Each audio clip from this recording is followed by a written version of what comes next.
Já, velkomin að Rauðaborðinu á 50. Það þrennt í boði í kvöld.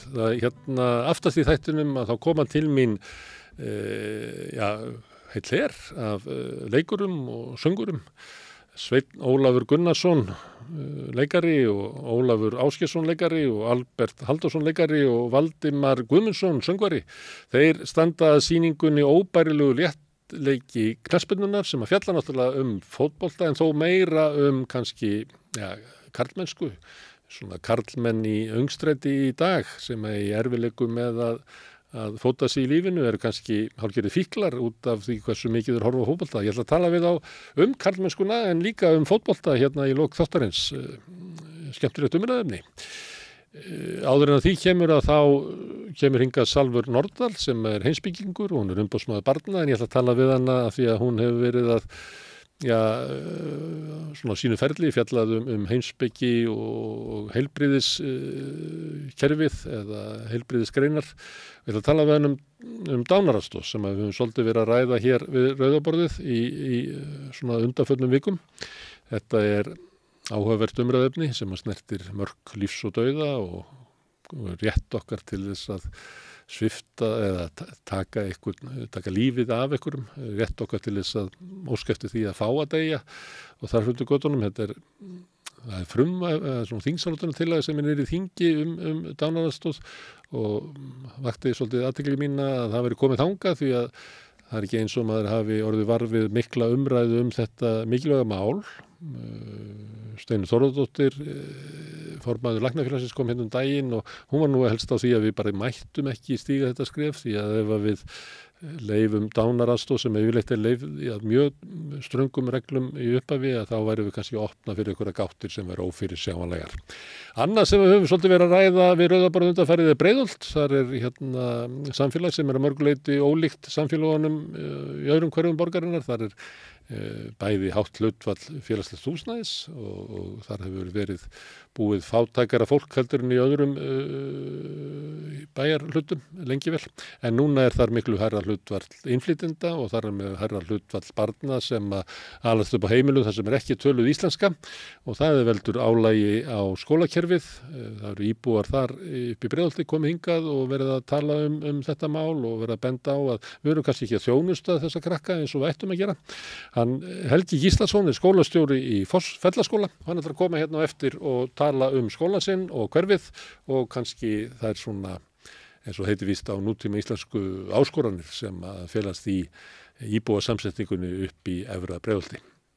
Þetta er prógrami sem við bjóðum upp á í kvöld. Ég hvet ykkur til þess að staldra hérna við og hlusta. Minningur á að þið getið hjálpa okkur við að byggja upp samstöðuna með að benda vinum og vandamönnum á efni sem ykkur líkar, þannig stækka dreifikerfið okkar. Benda á að við erum á Facebook og YouTube og öllum hlaðvarpsveitum, við erum í útvarpinu og við erum í sjónvarpinu. Þið sem vilja ganga enn lengra og leggja bara eitthvað til dæmis 2.500 krónur á mánuði sem er áskriftin okkar, getið farið inn á samstöðum.is, það er hnappur sem ástendur áskrift. Þið getið fyllt þar út eyðublað. Þið megið borga meirið þið viljið og þið sem kjósið getið látið áskriftin að renna sem félagsgjöldin í Alþýðufélagið, og það er Alþýðufélagið sem á og rekur samstöðuna. Þetta er fjölmiðill í eigu áhorfenda, áheyrenda og lesenda. Ekki ónýtt að vera í þeim hópi. Fyrir 2.500 krónur þá getið fengið fjölmiðil og eignast fjölmiðil, 8 í félagi með öðrum. Hvet ykkur til að velta þessu fyrir ykkur. Við ætlum að hafa örstutt innskot frá tilkynningu frá öðrum, en síðan skellum við okkur í viðtöl kvöldsins.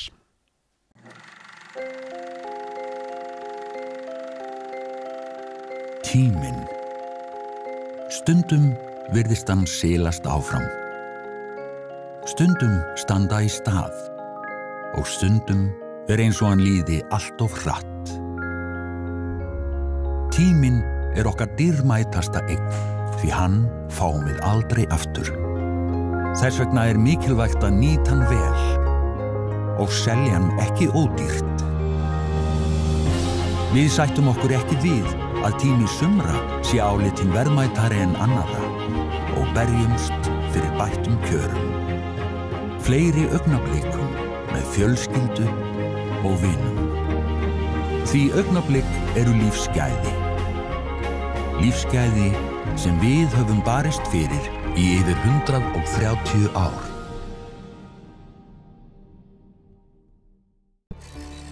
Erfiðleikar heimila verkafólks hafa hríðversnað frá árinu 2021. 6 af hverjum 10 félögum í Eflingu eiga nú erfitt meðan á endum saman. Hvernig getum við réttlætt það? Efling stéttarfélag. Barátta fyrir betra lífi. Ertu á leið heim úr vinnu? Stilltu á FM 89,1.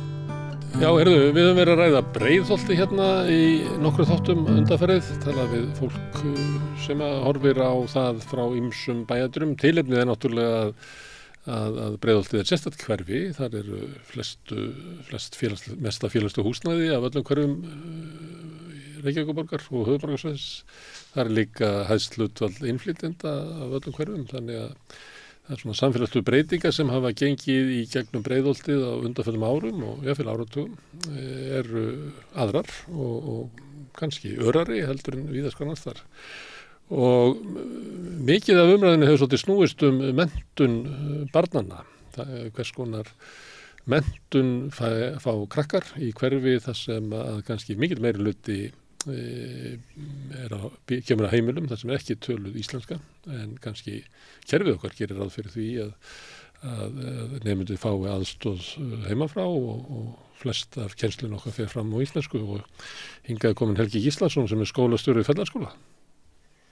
Er það rosalegt að vera skólastjóri í Fellaskóla? Er það svona er það annars konar staðaheldur en að vera skólastjóri í Álftamýrarskóla eða Melaskóla eftir enn eingang sem ég var að fara með að Breiðholtið væri sérstakt? Já, allir öll hverfi sé nú ekki sérstök á einhvern hátt en ég hef ekki verið skólastjóri í öðrum skóla svo ég get eiginlega bara ekkert það sagt en það er bara mjög gaman að vera skólastjóri í Fellaskóla og áhugavert og skemmtilegt starf. En þetta er öðruvísi hverfi heldur en flest önnur? Já, það er það. Þannig að þú ert að glíma við svona annan vanda heldur en aðrir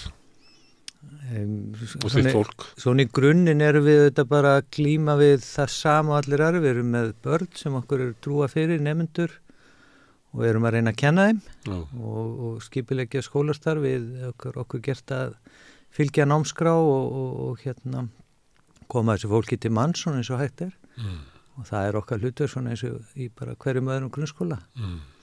Ég rætti við hann Eðvarð sem kennari sem þetta ekki að kenna núna en býr í Breiðholti og skrifaði grein sem vakti töluvert athygli Breiðholt brennur heldur nú veitað og hann var að lýsa svona aðstæðum sem að kennara voru og ég held að hann hafi verið að lýsa svona tíma þar sem var að kenna eðlisfræði og hann vissi að sumir í bekknum bara skildi ekki það sem hann var að segja og hann bara var að setja sig við það og hann hafði ekki námsgögn sem að hentuðu hans hópi og var að reyna að búa það til sjálfur að einhver erlendi fyrirmynd sem kom með. Þannig að hann lýsti þessu svona að kennari væri í raunverulega vannbúinn til þess að mæta krökkunum og þar lendi fengi þau ekki þjónustu sem það ættu skilið. Já, sko veruleiki kennarans auðvitað svona almennt séð er auðvitað sá að það er ekki alltaf til námsefni svona aðgengilegt þar sem hann er að kenna. Ég held að það sé nú svona eitthvað sem að allir kennarar í öllum skólum séu að glíma við dagsdaglega.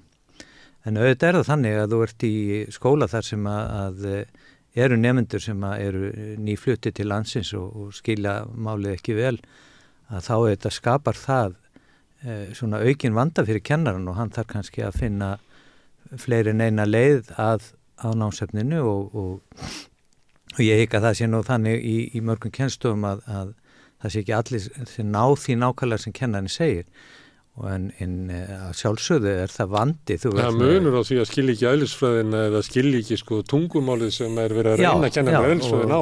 Það er nú eiginlega það sem ég ætlaði að segja sko. Það er vandi, það er alveg sama hvar út með innflytjanda að sá sem að kemur í nýjan skóla og hann skilur ekki tungumálið, það skapar vandamál og þá er það okkar hlutverk að kenna nemendum íslensku og það er þannig að þú ert að kenna, ég segjum í tökum dæmi bara 9. bekk og þú ert með nemenda sem er nýkomin til landsins eða hefur búið á landinu í 1 eða 2 ár, hann hefur ekki sama orðaforða og sá sem er alin upp í íslensku málumhverfi frá blötu barspinni, þetta bara er eðlilegt og en skapar eins og eðlilegt kennarinn á ákveðin vandamál, hvernig á hann að nálgast það að kenna þessum nemenda öll fög og jável þó að við reynum að veita nemendum mikla hjálp til þess að læra íslensku, þá þetta gerist það ekki, þetta ekki bara þannig að þú opnir heilakveilu og svo bara hellur í og svo lokar og svo þetta bara komið. Það tekur auðvitað tíma. En aðra greina að fara fram á íslensku? Við kennum... Og eru kendar af, ég held að það hafa orðað eitthvað þannig að það væri svona hugmynd, það hefði allir komið hugmyndunum að allir kennarar væri íslensku kennarar, en hann svona lýsti eitthvað þannig, hann getur ekki borið það, fyrir þess að hann það líka að kenna eðlisfræðina. Já. Ég segi það í mínu skóla, að í grunninn þá eru allir kennari íslensku kennarar. Það viðfangsefni okkar númer 1. Það gerir kannski ekki síst fyrstilega við bráttum okkur á því að nemendahópurinn fjölbreytilegur og að allir átti sig á því að það þarf að fara fjölbreytta leiðir að viðfangsefninu.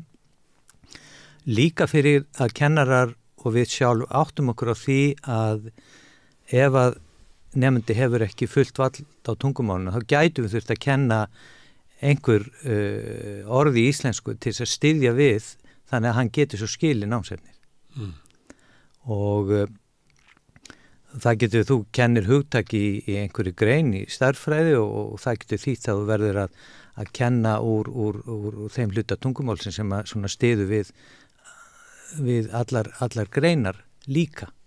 Og það bara eðlilegt hlutverk okkar sem kennar og ég hugsa að það sé nú í okkar breytilega heimi, mann dettur nú bara í hug þegar maður var yngri og þá ólst maður upp við það og hefur það ekki verið alla tíð síðan að vera agnóst út í breytingar á íslenskunni og alltaf hafa menn staðið frammi fyrir því að þurfa að útskýra orð og hugtök en auðvitað verkefni kannski miklu starra heldur en það hefur verið með öllum þessum nýju samfélagslegu breytingum sem við erum að fást við.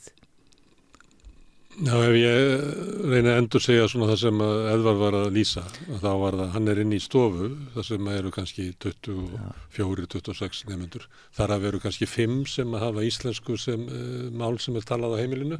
Og hann á að kenna eðlisfræði, en svo á hann líka að vera íslensku kennari og þegar þetta sagt við maður, þá var náttúrulega átt að segja á því að til þess að kennslustundi geti gengið áfram, þá vantar kannski bara 2 kennara þarna inn í tímann. Já, við höfum gjarnan og erum að reyna að bregðast í því í Fellaskóla allavega og með stuðningi borgarinnar að við þurfum fleiri kennara svona hlutfallslega heldur en gengur og gerist og vinnum markvisst að því að minnka námshópa eða hafa möguleika á því að vera með fleiri en eitt kennara þegar eru stærri hópar og svo framvegis og höfum gert það í allnokkur ár í svona leikilgreinum á yngra stigi og erum síðan að vinna markvisst að því að geta gert það líka á eldra stigi.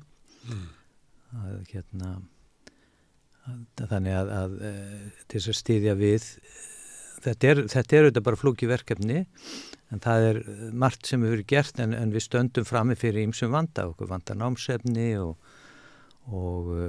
kannski líka bara þekkingu sem að þetta að breytast mjög mikið á fáum árum að innflytjendum hefur fjölgað, það ekkit nýtt að þessu innflytjendur í Íslandi en þeim þetta hefur fjölgað mikið undanförnum árum og ég heyri það á starffélögum mínum öðrum skólastjórum að þeir eru í vaxandi mæli að fást við þetta viðfangsefni að fá inn fleiri nýja Íslendinga inn í skólinu hjá sér.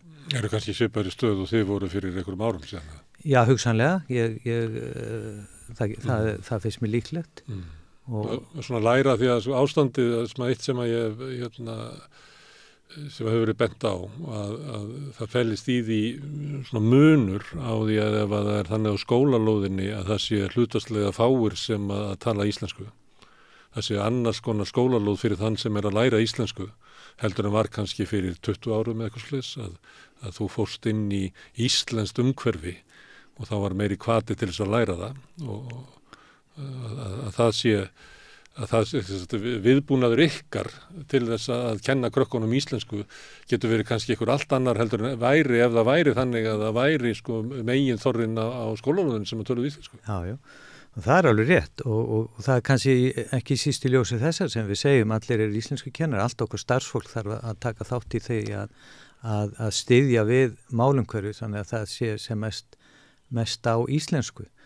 Og þá komum við kannski að því sem að skiptir líka máli í þessu samhengi, það er að sko ég lít svo á að þetta er samfélagslega verkefni og við höfum kannski brugðist þar einhver leiti sem samfélag, við flytjum inn fólk sem að heldur uppi okkar lífskjörum, við gerum ekki nægilega mikla kröfur til þess að allir læri íslensku og erum kannski ekki að styðja heldur við fullorðna fólki með sama hætti eins og væri nú nauðsynlegt.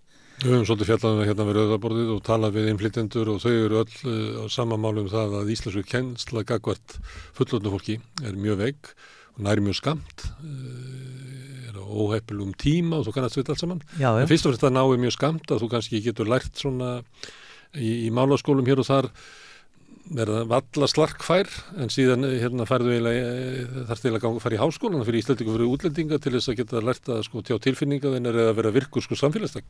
Því að við höfum raunverulega ekki þann stuðning hvert þess að koma fullorðsárum. Nei og þetta er sko þetta liggur næri hjarta mínu sko við jafnvel þó fólk sko en ég held að mjög margir komin til Íslands og þeir læri enga íslensku. Ég held að ég þekki bara of mörg dæmi það, svo kemur á vinnustað og á vinnustöðunum eru hugsanlega einhverjir aðrir sem að tala sama tungumál og viðkomandi, þannig að viðkomandi getur haldið áfram að tala sitt móðumál eða eins og er nú raunin oftar líka að við sem tökum á mótunum við hérna förum að tala við hann ensku og enska er held ég eins og við bara þekkjum öll að verða ansi stórt tungumál á Íslandi. Í stað þess að innflytjendur segja yfirleitt með mig að þeir myndu kjósa að íslenskan væri þetta millimál þegar Pólverji er að tala við Spánverja eða Íslending að við myndu freka tala við íslenskuna heldur en enskuna. Það er frekar Íslendingarnir sem halda einhvern veginn að enskan sé náttúrulega millimál. Já, og ég held þessi okkur við verðum að taka ábyrgð á því algjörlega og þetta gildi líka nemendur að jafnvel íslenski nemendur sem að ég bara þekki dæmum og fara á starffólki sem á börn í öðrum skólum og tala að þar er enskan líka að skjóta rótum. Það er ekki bara hjá okkur í Fellaskóla. En ég held sko ef að sá sem kemur til landsins hann fær einhvern stuðning til þess að læra íslensku og getur svona byggt á því í samtölum svo áfram inn í þar sem hann vinnur, þá erum við allavega búin að breyta því að hann veit eitthvað tungumáli. Og við erum reynslega þessi Fellaskóla, við erum erlent starfsfólk sem að talaði enga íslensku eða skildi litla íslensku þegar kom til okkar og svo hefur borgin verið að bjóða núna upp á nám innan skólans sem að koma að kenna tvisvar í viku og að kenna starfsfólkinu og það gjör breytir stöðinni. Allt í einu þá getum við átt samskipti á íslensku og smá saman auðvitað verður það til þess að þú lærir tungumála með því að nota það og læra það ekki öðruvísi. Já. Þannig það er ákvörðunum að raunverulega að vinna í því að gera íslenskuna að tungumáli milli starfsfólksins, að fara fram hjá enskunni. Já.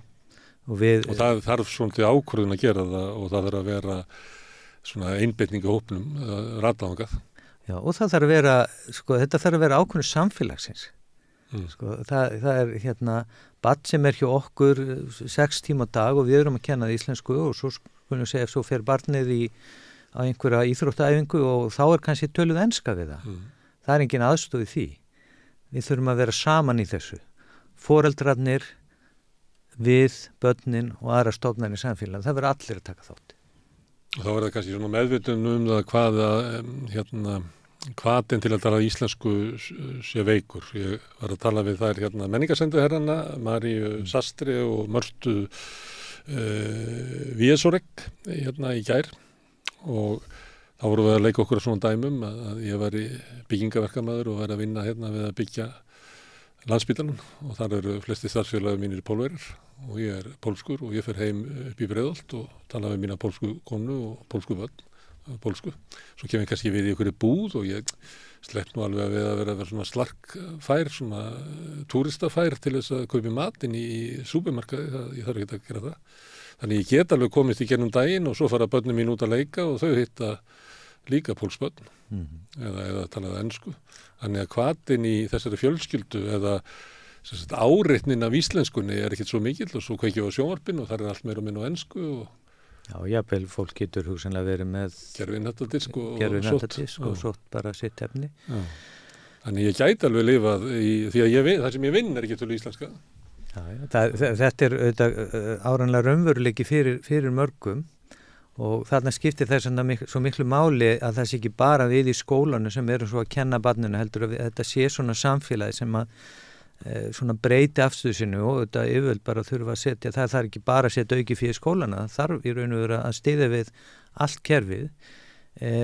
Við þekkjum það þetta bara í skólanum, við viljum hafa samskipti við foreldra, við viljum vinna með foreldrum, við viljum að foreldra geti stutt við nám barna sinna og svo framvegis og þar eru þetta eins og í öllum öðrum samskiptum tungumál lykilatriði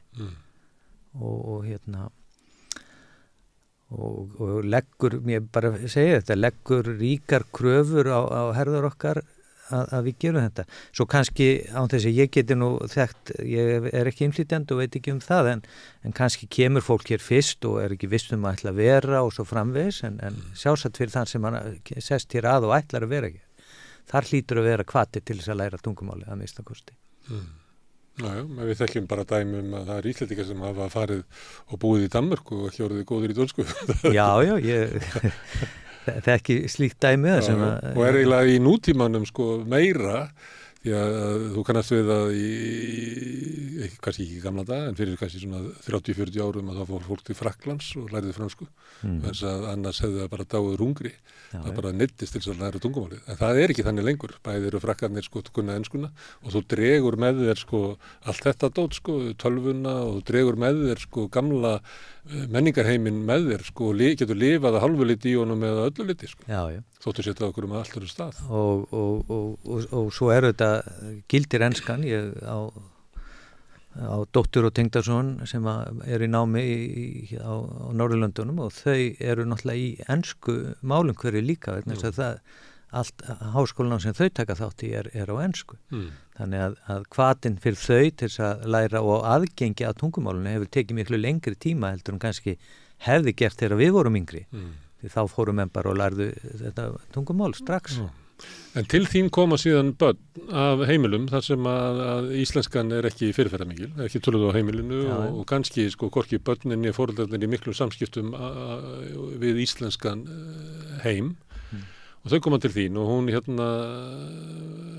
Marta Viesorek, hún að vinna við það að kenna krökkum íslensku eða ekki og hún var að lýsa því að það sem að henni fannst að vera svo skamt sem kennt, það svo lítil tími að þegar að krakkarnir fara og verður þá bara að fara inn í venjulegt nám að þá séður ekki komið með nægt vald á íslenskunni til þess að geta eiginlega meðtekið námið. Þannig að þá erum við að mikið getur sagt svíkja börnin það sem þau eru rétt á að fá fullnægjandi nám fyrir skattana sem að foreldrarnir borga.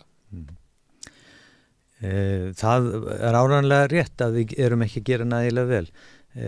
Fyrirkomulagið í Reykjavík núna er þannig að borgin hefur sett á stofn svo kallar móttökudeildir eða íslensku ver í miðlagt í 4 hverjum borgarinnar. Þannig ef ég fæ nemanda sem er 5., 7. upp í 10. bekk þá byrjum við á því að kynna þann möguleika fyrir foreldrum að nefndi geti fengið að vera í þessu íslensku veri í hugsanlega 3-9 mánuði þar sem það stígur sín fyrstu skrif og fær svona dálítið massífa kennslu í íslensku í raun og veru meiri kennslu heldur en við getum boðið á heimavelli en barnið eða nefndin er strax samt tengdur við skólan. Í okkar tilfelli er íslensku verið staðsett í Breiðholtsskóla en nefndin kemur í Fellaskóla að minnstakosti einn dag í viku og er þar þannig að hann hefur möguleika á því að byrja að tengjast nemyndum þar sem hann mun svo stunda nám áfram. Einhver svona rekur inn eina tána inn í bekki sem hann á síðan að fara inn í. Já, og þar hugsanlega geta myndast einhver tengsl milli hans og nýra félaga.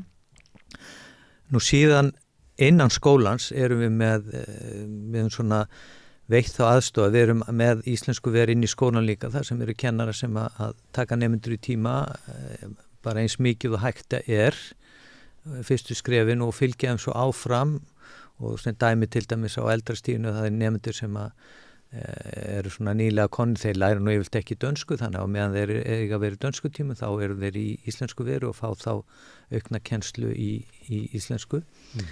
Við höfum líka nýtt fjármagn að hluta til þess að bæta við kennurum í árgangi eins og við varum að tala áðan til þess að það sé þá hægt að mæta þessum nemendum betur og í minni hópum og þar þá hlutverk viðkomandi kennari hverjum árgangi að skipuleggja það hvernig þeir nýta þessa auknu möguleika. Því miður hefum við ekki fjármagn til þess að geta gert það í öllum kennstundum en við höfum lagt á íslensku og stærðfræði svona sem megin atrið og svona aðalega þar. Og svo erum við að stefna því með að því við höfum verið að fá aukið fé að við getum bætt viðbóta kennurum í stærri hópunum eftir því sem þau verða eldri. En ég alveg sammála við þyrftum að geta gert miklu betur. Og ættum að gera það vegna þess að þetta náttúrulega þetta sem sagt góð fjárfesting. Já. Að hindra það að kannski stæðsti hlutin af börnunum sem að koma af heimilum sem ekki til íslenska séu að hrynja úr námi á framhaldsskólastiginu. Það rillileg sóun. Það er auðvitað sóun og sko íslenskan aðgangur að íslensku samfélagi, við vitum það. Og menntastefna borgarinnar og í raun og veru stefna fellaskóla að allir nemendur geti látið drauma sína rætast og það þá okkar hlutverk að kenna þeim íslensku og efla þá á allan hátt. Þannig að þú fær ekki peningi sem þarf til þess. Ég fæ eitthvað fé en ég gæti alveg nota meira fé. Ég veit að þið hafi fengið svona auka framlög frá borginni og ég veit að þú ert í erfiðri stöðu sem skólastjóri að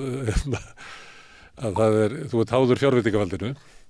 Já, svo borgin auðvitað í stappi við ríkið að ríkið sé að mismuna sveitafélagunum. En niðurstaðan að við getum gert þetta mun betur. Já, við getum alltaf gert betur. Já, ok, það vil ég spyrja sko. Erum að gera margt vel og höfum náð að breyta starfsháttum og efla þá undanfarin ár. Við höfum í fellaskóla unnið til dæmis mjög merkilegt verkefni með leikskólinn hverfisins. Þar sem að við erum með verkefnistjóra í læsi og mál og læsi eins og við köllum það og erum í mjög öflugu samstarfi við leikskólinn hverfinu að samræma og breyta vinnubröðum á báðum skólastjónum.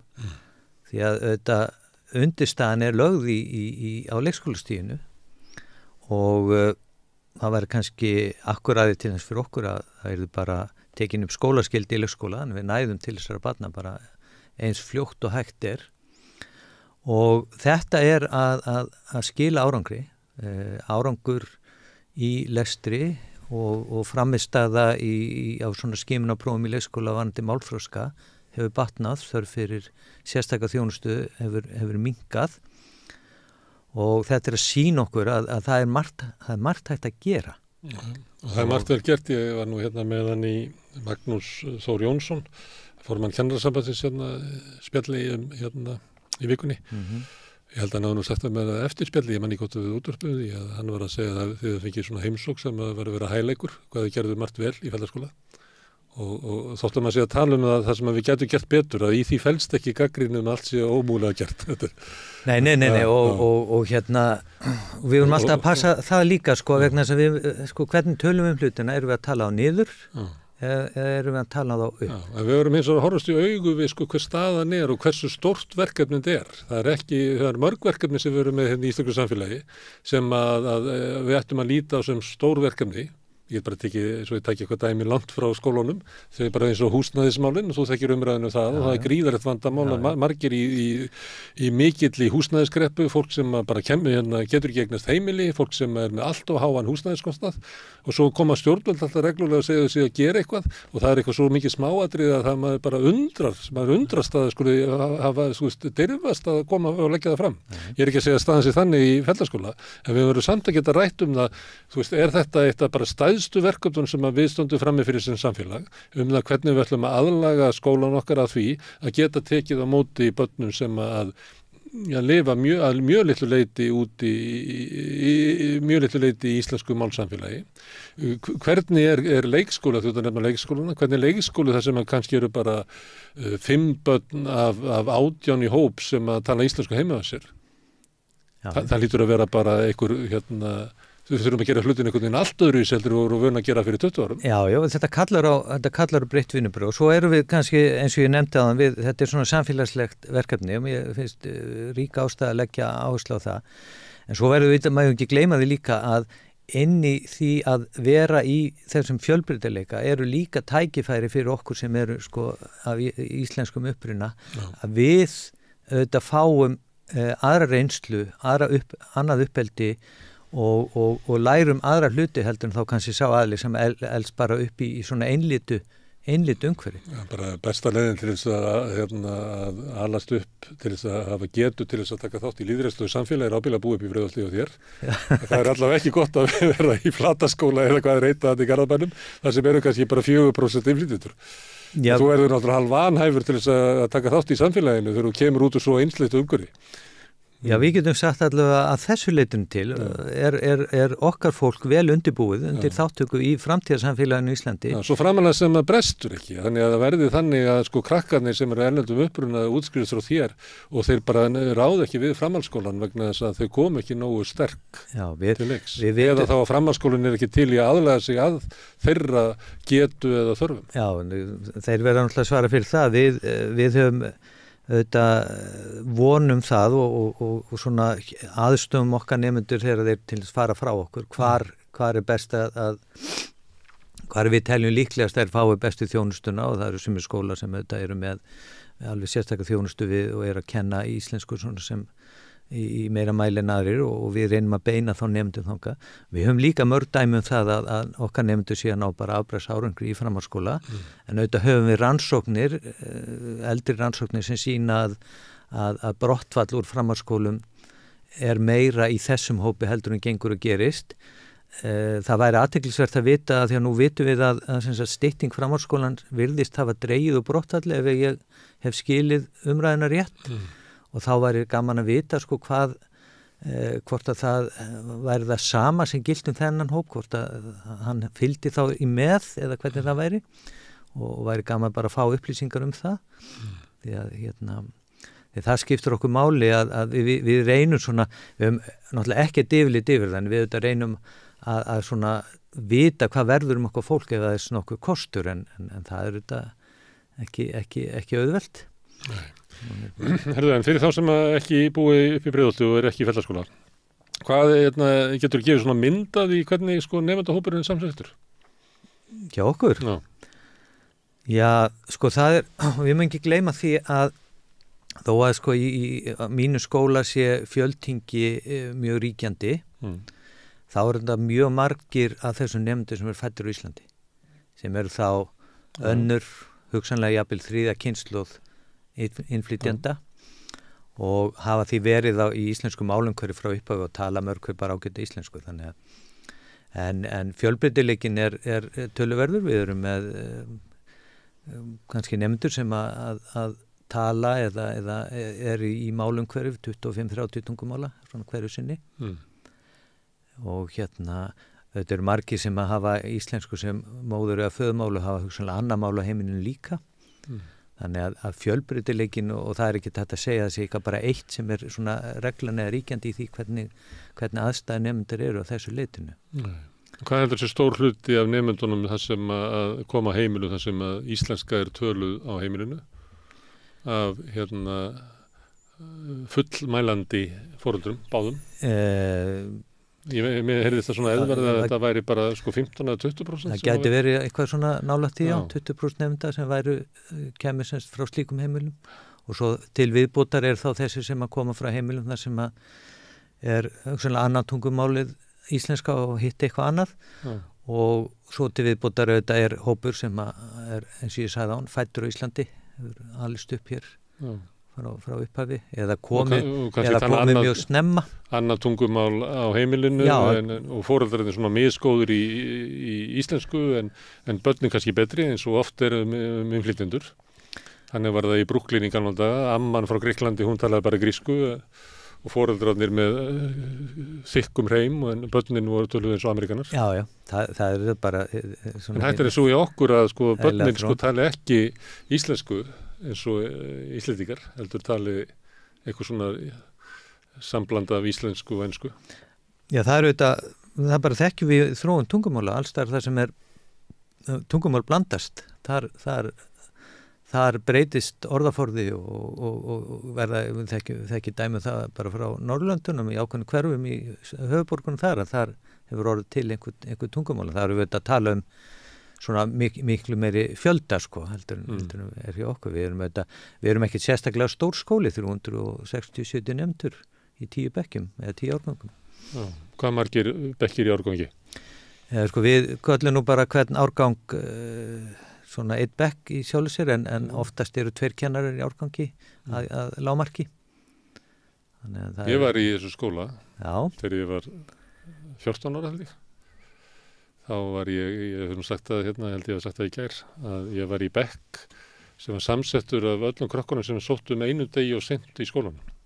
Þá var Fellahverfið að vaxa svo hratt sko. Já.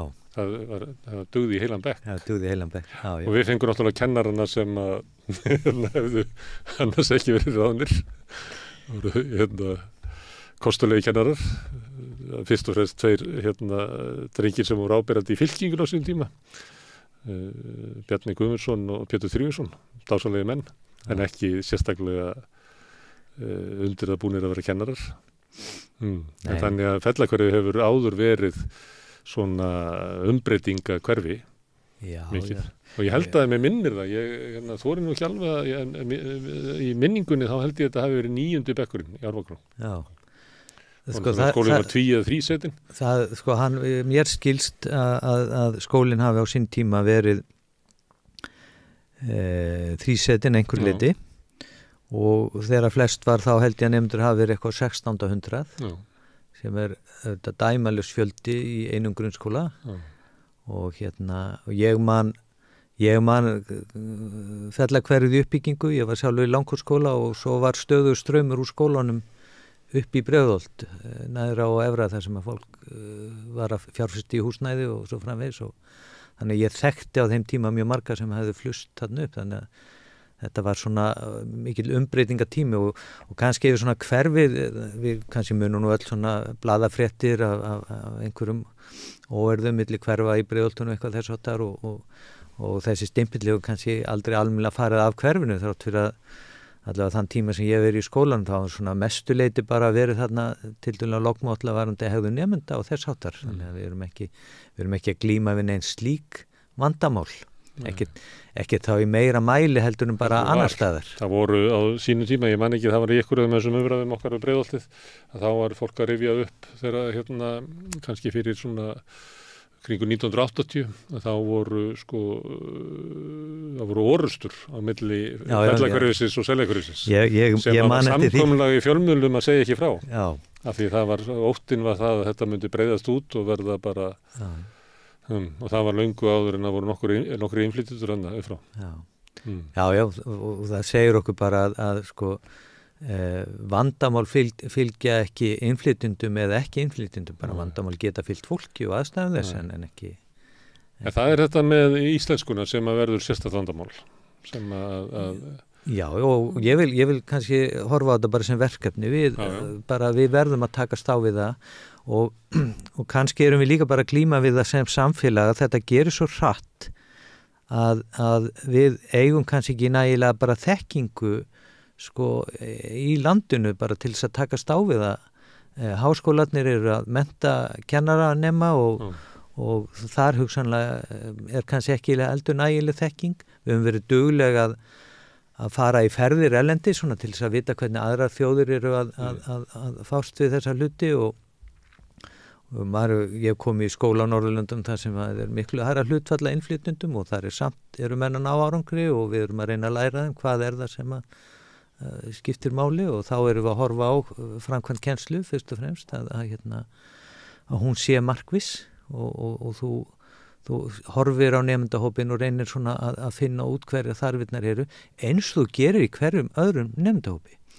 En auðvitað, stóra málið við þurfum að kenna íslenskuna í ríkara mæli og taka kannski meiri tíma almennt séð í íslensku kennslu heldur en til þess að miðla námsefninu að öðru leyti eins og var verið að nefna dæmi þarna úr Ellisfræðinni en það virðist nú ekki vera okkar nemendur hafa verið undirbúnir undir framhaldsskóla heldur en gengur og gerist með svona það sem ég þekki allavega þeim sem að ná árangri. Það eru nemendur að fara frá okkur sem að bara ná afbragðs árangri í framhaldsskóla. Jú, en það erfitt að draga ályktina út frá því. Það auðvitað bara hluti af hópnum. Og einn sleppi að þá ekki... Já, og ég vil einfallega bara segja þetta hægt og líka, auðvitað veldu líka á þeim sem að á nemandunum sjálfum, hversu mikinn stuðning heima frá færa hann til þess að læra íslenskunum. Þá ekki bara að tala auðvitað foreldrar sem koma frá Pólandi erfitt með að kenna nemendunum íslenskunum. En hvaða viðþorf ríkjandi á heimilinu, gagnvart náminu og svo framvegis. Það auðvitað líka hlutur sem skiptir máli.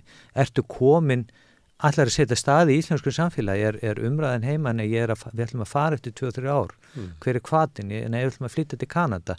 Eða fólk komið til þess að setja stað og maður finnur alveg aðeins mun þarna á milli heimila. En þessi eins og áviðum innflytjendur bara alls þar í heiminum, þetta með að vera tímabundið. Ég sem að bara Íslendingar sem hafa búið erlendis þekkja þetta. Allt í einu ertu búin að vera 10 ár og þau alltaf bara að vera 2. Já, ég held þetta sé bara... Það er börnir sem að koma þaðan að það verður samt að vera eitthvað svona leið á því hvað við maður gera við þau. Já. Og þetta bara veruleikin okkar, ég ekki að gagnrýna þetta viðhorf, ég held þetta sé bara mjög eðlilegt því að við finnum öll fyrir því að hvað ræturnar okkar liggja og við verðum að bera virðingu fyrir því og þess vegna verðum við líka að bera virðingu fyrir uppruna okkar nemenda og Dóttir mín var í svona íslensku veri þegar við byggum í Frakklandi. Það var náttúrulega frönsku ver þar sem að innflytjendabörnin komu inn og þá var hún hálfuleiti inn í því en hálfuleiti inn í bekknum og fór á milli og fekk svo stuðning inn í nýbúa bekknum til þess að læra námið og virtist vera svona haldið utanum þetta vel. Það var ekki svona stórt hlutfall eins og upp í Fellaskóla, þetta var upp í Montmartre en það voru annars konar fólk alls staðar áður á heiminum eins og á við í svona nútíma stórborgum. En þar voru meðal annars rómafólk, börn sem voru tekið þarna inn í það nám og það svona dæmi svona börn sem má reikna með að svo fari bara eitthvað eða vera alltaf með gengur fram hjá eina stúlkuna sem var síðan síðdegis að betla með móður sinni út á götu. En það var samt eitthvað svona aðferð við að halda námi að barninu. Já. Og þetta er bara verkefni okkar, við erum með þessi börn og eigum að koma þeim til manns og eigum að kenna þeim íslensku og við þurfum að bara endurskoða þetta sem samfélag, hvernig ætlum við að takast á við þetta verkefni. Inn í því eru skólarnir, inn í því eru aðrar stofnanir samfélagsins, inn í því atvinnulífið. Því ég held að upp í staði þá næst þetta ekki, við náum ekki árangri fyrir við verðum sammála hvernig við getum gert þetta saman sem stórt verkefni. Við erum ágætt skóla í Fellaskóla, það er nefndum mæta þar á mótnana og þeir eiga bara sinn skóladag og þeim líður vel eða illa í skólan, svona bara eins og held ég nefndum í öðrum skólum, við erum þetta reynum að hlúa þeim og að þeim líði sem best og kenna þeim og svo framvegis. En það er margt annað sem við gerum líka að því ég tala þetta sem samfélagslegt verkefni, foreldrar koma til okkar og við svona reynum að íta á það að nemendur taki þátt í tómstundastarfi, íþróttum og svo framvegis vegna þess að eftir því sem meiri þáttakandi í samfélaginu þess meiri líkur að þú lærir tungumálið og það auðvitað líka bara hluti að aðlugun að samfélaginu. Svo eru að fást við fólk sem að kemur með aðrar hugmyndir, aðra menningu og þetta bara daginn þegar ég var með arabískan túlk sem sagði mér, já við eigum ekkert hugtak yfir frístundaheimili. Því að það bara eitthvað sem ekki þekkt í okkar menningu, við gerum þetta einhvern veginn öðruvísi. Þannig að það er meira lagt upp úr fjölskyldunni. Fjölskyldan bara heldur saman og styður við. Og eldri systkini hafa ábyrgð gagnvart yngri systkinum og þeirra sem þekkt víða. Þannig að meira áhersla lögð á víða annars þar en hér. Já, þó eins og segja, við erum að kenna íslensku og við erum líka þetta fást bara við sem samfélag að við erum að fá inn fólk með annað menningarlegan bakgrunn og það þarf líka aðlagast og ég held að sé mikilvægt að við verðum líka átt okkur því að fólk þarf tíma. Okkar nemendur þurfa tíma til þess að læra tungumálið, þeir þurfa tíma til þess að aðlaga samfélaginu og ef við styðjum vel við það, ef við vinnum með þeim, þá gerist það. Við höfum verið með átaksverkefni í skólan til dæmis, þar sem við erum að nota tónlist svona til þess að styðja við nemendur á breiðum grundvelli. Það þetta bara valdefling að fá tækifæri til þess að læra á hljóðfærið og nota hljóðfærið og svo framvegis. Það iðka tónlist styður alveg sé við málþroska, þannig það er svona hluta markmiðunum. Og við höfum sett í þetta ákveðin starfskraft sem að sinnir þessu og það hefur leitt til þess að á örfáum árum þá erum við með allt í einu í staðin fyrir kannski örfá nemendur sem í tónlistanámi þá eru þeir núna skiptaðir tugum. En þetta svona píldið svona maður og mannvinna. Því það þarf að hitta foreldra, það þarf að selja þeim hugmyndina.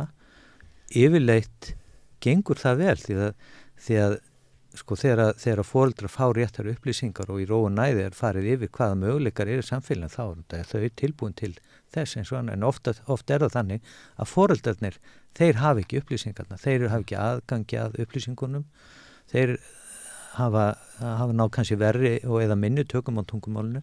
Þannig að þetta er svona, það er svo margt að gera, en það mætti gera meira. Reyna allt og halda því svo gott. Já, og við höfum ísar fyrirmyndir. Og ofta gerist þetta bara, ég veit ekki hvað þetta segja svona á gólfinu, en oft gerist þetta bara í einhverjum svona galdri, í einhverju tónlistarkennarin eða þá sem að kenna körfubolta eða svo sem að gera eitthvað. Já, þetta er ekki allt hérna á glærusýningunum sem við leysum ekki alltaf landin. Og þetta skiptir máli veldur hver á heldur að við séum með gott starfsfólk sem að næra árangur og í okkar tilfelli erum við heppin, hvað það snertir. Það er eitt sem að það bara varandi hversu mikilvægt og stórt verkefni þetta er. Marta nefndi það til dæmis í gæra að þetta var allt og skammu tími þarna, þetta íslensku námi upphafi og sá þetta fyrir sig lengra og þær tóku báðar síðan undir það að akkur höfum við ekki bara skólaskyldu á þess að sá ég þetta fyrir mér að krakkandi færi síðan í skólan og kæmi svo aftur í íslensku verið og fengi þá aðstoð við heimanám og það verið bara horfst í augu við að sumir þyrftu bara að vera lengur í skólanum að því Djarfastur var auðvar sko þegar hann fannst mér vera að reyna að lýsa því hvað það væri stórt vandamál að ég held að hann hafi nefnt sko bara skúlbósing að þá var hugmyndin skólalóðina hvað er lítil íslensku stuðningur í henni að það væri hægt að fara með eitthvað hluta krökkunum bara í skóla þar sem að væri meiri íslensku stuðningur á skólalóðinni.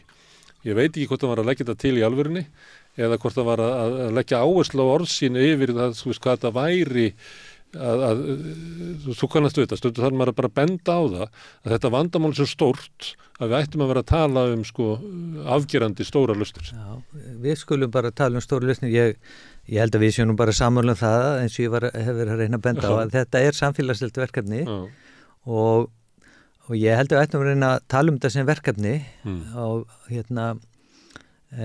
vandamál ef við verðum ekki búin að leysa eftir 10 ára, við erum kannski sko svo nýfarin af stað yfir fljótið sko, við erum ennþá í ánni og erum svona bara að reyna að átta okkur á því hvar við stöndum. Hljómar ekki vel, hljómar eins og það sé mesta líkur að við drugnum en það. Nei, þetta er grunnt vatn sko, en það er svona komið smá flóð í það sko. Og hérna, að því að við verum auðvitað átta okkur á því að það er gríðarlega auðlegð fólkin í þessum nýju Íslendingu sem við verum að fá. Þetta fólk hefur annan bakgrunn og aðra reynslu og það mun þegar fram í sækir áranlega auðga samfélag okkar og gefa okkur aukinn tækifæri til þess að taka á í nýja veröld. Því heimurinn er auðvitað smækka. Við höfum í áratugi fundist það mjög eðlilegt það ekki. Þú talar að þú hafa verið í Frakklandi, væntanlega í námi og svo framvegis. Nei, ég var nú bara þarna öðru árum. Já, allt í lagi, en ég meina það þessi möguleikar. Okkur finnst algjörlega sjálfsagt að við förum út og lifum í öðrum löndum eða sækjum okkur þekkingu eða vinnum eða hvað annað sem hvaða önnu verkefni sem okkur bjóðast og við höfum að taka þessum fjölbreytileika fagnandi en við þurfum svo sannarlega að leggja áherslu á að mæta þeim og ég var nú bara að koma að fundi þar sem var verið að kynna svona áhersluverkefni hjá nýri stofnum miðstöð menntunar og skólaþróunar og þar var áherslan til dæmis á varandi námsefnisgerð þetta ár og næsta fyrir ekki þetta ár og síðasta allavega í 2 ár lögð mest áhersla á kennsluefni fyrir í ISAT íslenska sem annað tungumál þannig að ég held að menn séu núna svona að átta sig á að verkefni þarf aukinn stuðning og eins og segi borgin með íslensku verum og með því auðvitað að reyna fyrir sitt leyti að sækja fjármagn annað í gegnum jöfnunarsjóðinn og til þess að efla námið og það er mjög sérstakt að sko við förum yfir einn læk og þá allt annað fjárhagslegt umhverfi hér á höfuðborgarsvæðinu á þess að ég hafi nú mikla þekking á því hvernig það er deila milli borgarinnar og ríkisins jöfnunarsjóðinn það sem að borgin hefur ekki fengið það sem litið svo á að hún sé bara svo sterk að hún geti séð þetta en svo getur fengið styrkin í Garðabænum það sem þeir kjósi ekki svona innheimta fullt útsvar fullt útsvar og þetta er kannski sko verið ákveðið fyrir einhverjum áratugum síðan og verið eðlilegt á þeim tíma en mér finnst ekkert óeðlilegt að menn setjist niður og spyrji sig sko hvað hefur gerst síðan þá og er eðlilegt að sveitafélagið eða sveitafélögin standi ein uppi með þetta verkefni. Ég er ekki alveg viss það. Ég held að ríkisvaldi verði að styðja við þetta. Við höfum líka að horfa á það að þetta fólk, innflytjendur þau standa undir okkar lífskjörum og þetta er nauðsynlegt að við fáum þetta fólk inn í landið og við þurfum þá saman að takast á við að taka vel á móti. Standi ekki bara undir ferðaþjónustun og byggingariðnaðinum heldur öllum grunnkerfunum, það er ekki hægt að reka heilbrigðiskerfið eða menntakerfið eða nokkuð skapa hlut á þessa fólks. Það er gríðarleg verðmæti í þessu, við heyrum stjórnmálamenn að vera að tala áhyggjur yfir öldru þjóðarinnar. Þannig er náttúrulega bara æsku þrótturinn sem er góð áhrif í íslenskt samfélag og svo þegar þú bendir á að það er náttúrulega gríðarleg verðmæti í því ef að þetta fólk verður hluta í íslensku samfélagi þá erum við komin náttúrulega með tengsl út allan heim í gegnum bara persónulegt líf þessa fólks sem skapar okkur óendanleg tækifæri. Já, hugsaðu bara auðleginu sko í tungumálunum en eftir eina kynslóð þá verður við bara með fjölda fólks sem að talar íslensku jafnvel og arabísku eða pólsku eða kínversku eða hvað annað. Þetta eru stórkostlegir möguleikar.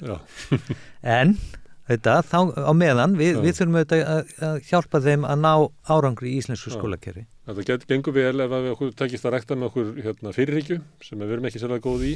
Við viljum oft líta á að þetta reddist, en það á ekki við þetta. Já, ef ekki bara segja við sjöum þetta en þá þar að við heldum þetta reddaðist en þetta kannski reddaðist ekki eins vel og við heldum en kannski kom þetta bara aftan á okkur fyrst og fremst.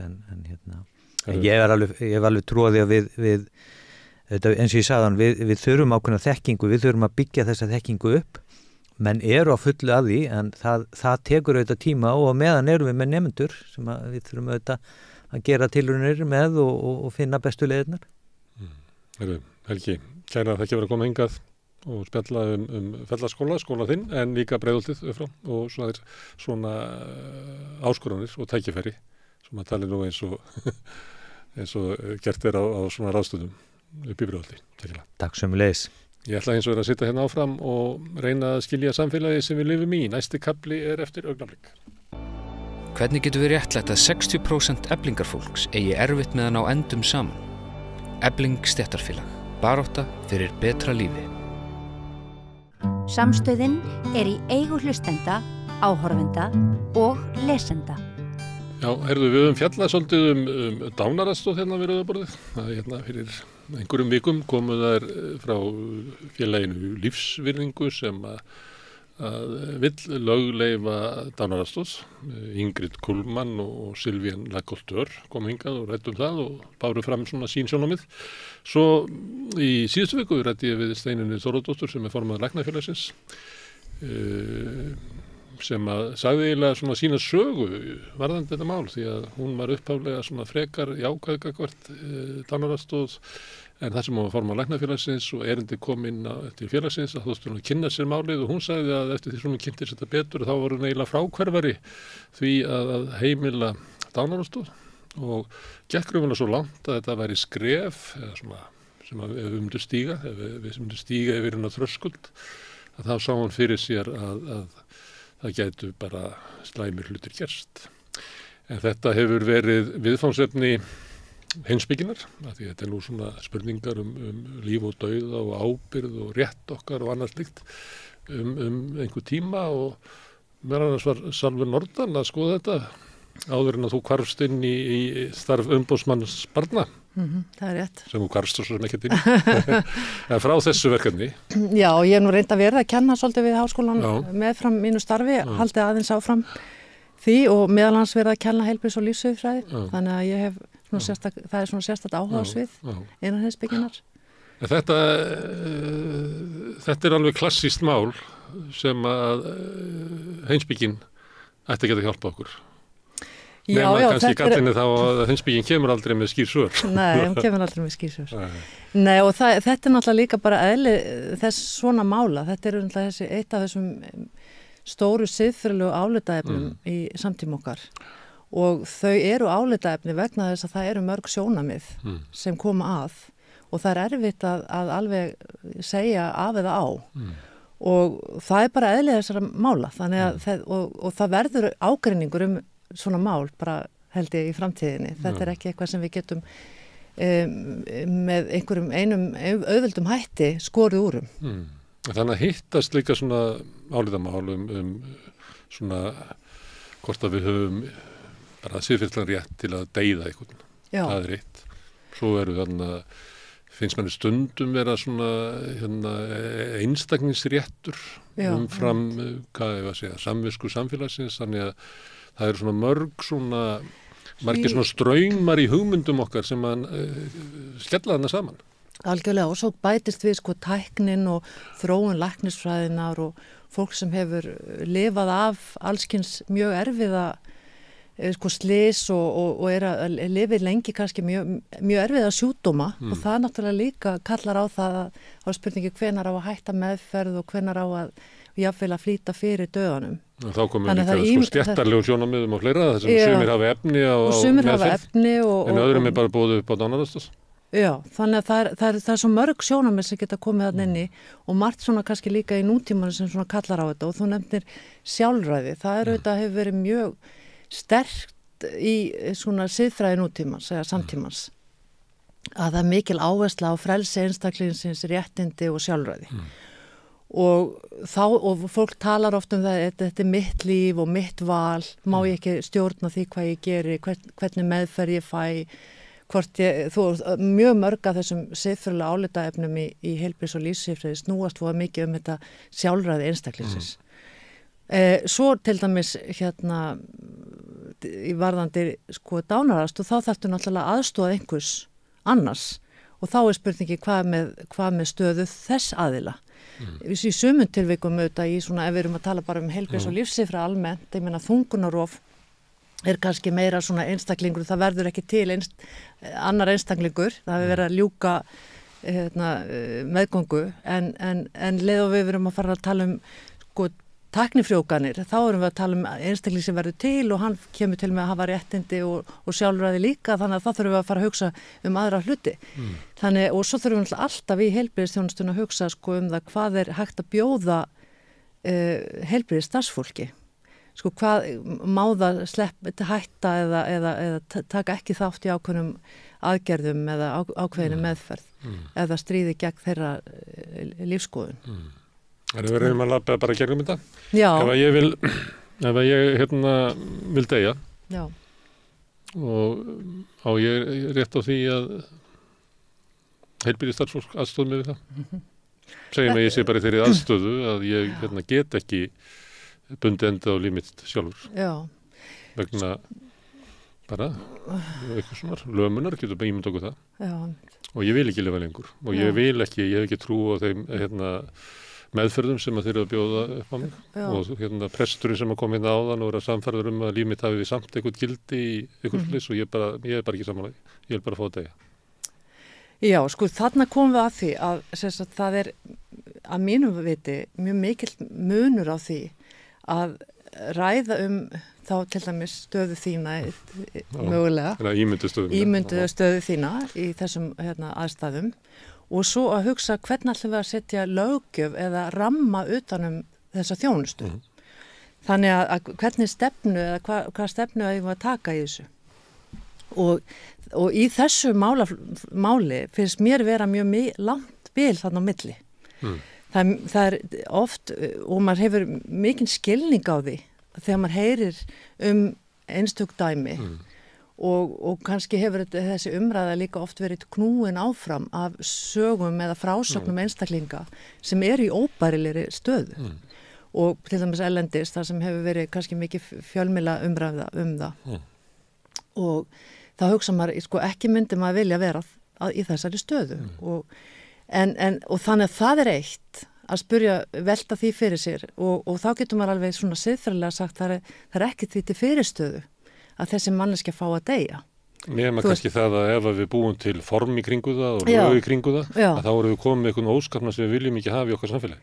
Já, eða það getur bara orðið mjög flókið að setja þann ramma sem svona heldur, sem verður þannig að hann breyti ekki sko heilbrigðisþjónustunni eða skapa ekki þannig stöðu að það verður það getur verið bara, skapa í nýjan vanda og fyrir fólk sem er í þeirri stöðu að vera deyjandi eða vera langt gengin með alvarlega sjúkdóma. Samfélag hafa reynt þetta, Kanada, Sviss, Holland er náttúrulega það kannski það land sem flesti líta til vegna þess að þeir hafa náttúrulega verið mjög lengi með þessa þjónustu og hún hefur þróast mjög lengi þannig að hún hefur líka eitthvað svona náð ákveðni fótfestu og hinn löndin, sko, til dæmis Kanada bara fyrir nokkrum árum og Belgía líka hefur, og var svona kannski svolítið snöggar ákvarðanir sem, eða svona skyndilegar eða þannig, sem leyfðu þetta, en þetta er eitthvað sem þarf að ræða mjög mikið og velta fyrir sér og svona líka tengist þetta enn öðru og það er auðvitað ýmislegt gert við alvarlegum sjúkdómum og við lok lífs. Það eru grásvæði þannig á milli. Já, og það eru alls konar meðferði sem eru leyfðar og eru viðurkenndar. Ég meina það er náttúrulega viðurkennt núna. Það var ekki lengi vel og að því vorum líka að tala um þessa tækni og það að sko hætta meðferð. Að taka tæki úr sambandi og segja bara nú það er ekki meira, þessi meðferð sem við erum að gera er ekki lengur að þjóna nefnum læknisfræðilegum tilgangi. Lífsloka meðferð með aðgerðaleysi. Já, og síðan það er beinlínis að hætta meðferð, það er síðan að hefja lífsloka meðferð. Og lífsloka meðferð reyndar eða það er líknarmeðferð og nú er orðið líka mjög mikil þróun í líknarmeðferð, hún byrjar oft mjög snemma í sko fólk getur verið bara farið fljótt að líknandi meðferð og síðan þessi lífsloka meðferð þegar fólk það er augljóst að það er skammt eftir. En munurinn sá að það er gert eitthvað til þess að enda lífið. En í hinu tilfellinu er eitthvað sem er ekki gert til þess að framlengja það. Það munur þar á það ekki. Já, en sko þessar... Þá ertu komið með eitthvað sem að ítir á eitthvað takka eða gerir eitthvað. Já, einmitt. Til þess að benda enda sem líf. Sem beinlínis hefur þannan ásetning að enda lífið og við höfum auðvitað, ég meina, hérna, það er, sko, við erum náttúrulega með mikinn lagabálk gegn því að fólki sem deyðir aðra mannesku. Þannig að það er, þú veist, við þurfum að vera og ekki ástæðulausu. Já, og við þurfum að hafa við þurfum að finna leið sko til sem réttlæti þennan ásetning umfram annan ásetning og hérna, og svo er þetta náttúrulega líka þannig að þetta er dauðinn sem er að ræða og hann er endanlegur. Og, það er ekkert úps. Það er, og þannig að ef það verða eitthvað svona mistök eða eitthvað er óljóst, þá er þetta mjög afdrifarík náttúrulega ákvörðun að taka, eða mjög afdrifaríkt skref. Þannig að, og við höfum náttúrulega, við sjáum það líka, það hafa auðvitað verið mál þar sem kannski fólk er að velta fyrir sig hvort það hafi verið ótímabært fólk sett á lífsloka meðferð eða skilur þetta getur náttúrulega verið mjög sásakafullt. Þannig að þarna eru bara mjög vandasum svæði þar sem við erum að fara að feta okkur inn á og erfitt að setja þessi mörk. Og flókið. Og svo þetta þú veist við verðum sem samfélagi ræðum þetta því þetta er bara grundvallaratriði. Já, við verðum að ræða þetta. Það er ekki þar mikið við komumst tölum okkur niður á sameiginlega niðurstöðu. Nei, við verðum sem samfélag og við verðum kannski líka að vera óhrættar við að ræða dauðan og þessar meðferðir sem er í boði. Þegar ég held að það sé oft þannig og maður hefur jafnvel heyrt það innan heilbrigðisgeirans að heilbrigðisstarfsfólk sé ekki alltaf alveg meðvitað hvað felst í ólíkum meðferðum við lífslok eða hvernig og þannig og hvað þá almenningur. Þannig það þarf að vera miklu meiri umræða þetta og fólk þarf að átta sig á því vegna þess að svo hefur maður líka hitt fólk sem hefur verið að velta fyrir sér finnst kannski lífsloka meðferðin vera þannig að það sé raunverulega verið nánast upplifaða jafnvel eins og að sé vera deyðamannesku af því það er auðvitað verið að gefa mikið morfín og mikil og hætta öllu bara að gefa vökva og ýmislegt sem maður sem að kemur mörgum óvart að það er raunverulega verið að ýta fólki í áttina dauðanum með því að því fólk sem getur ekki innbyrt vökva og annars líkt og það ég talaði hérna við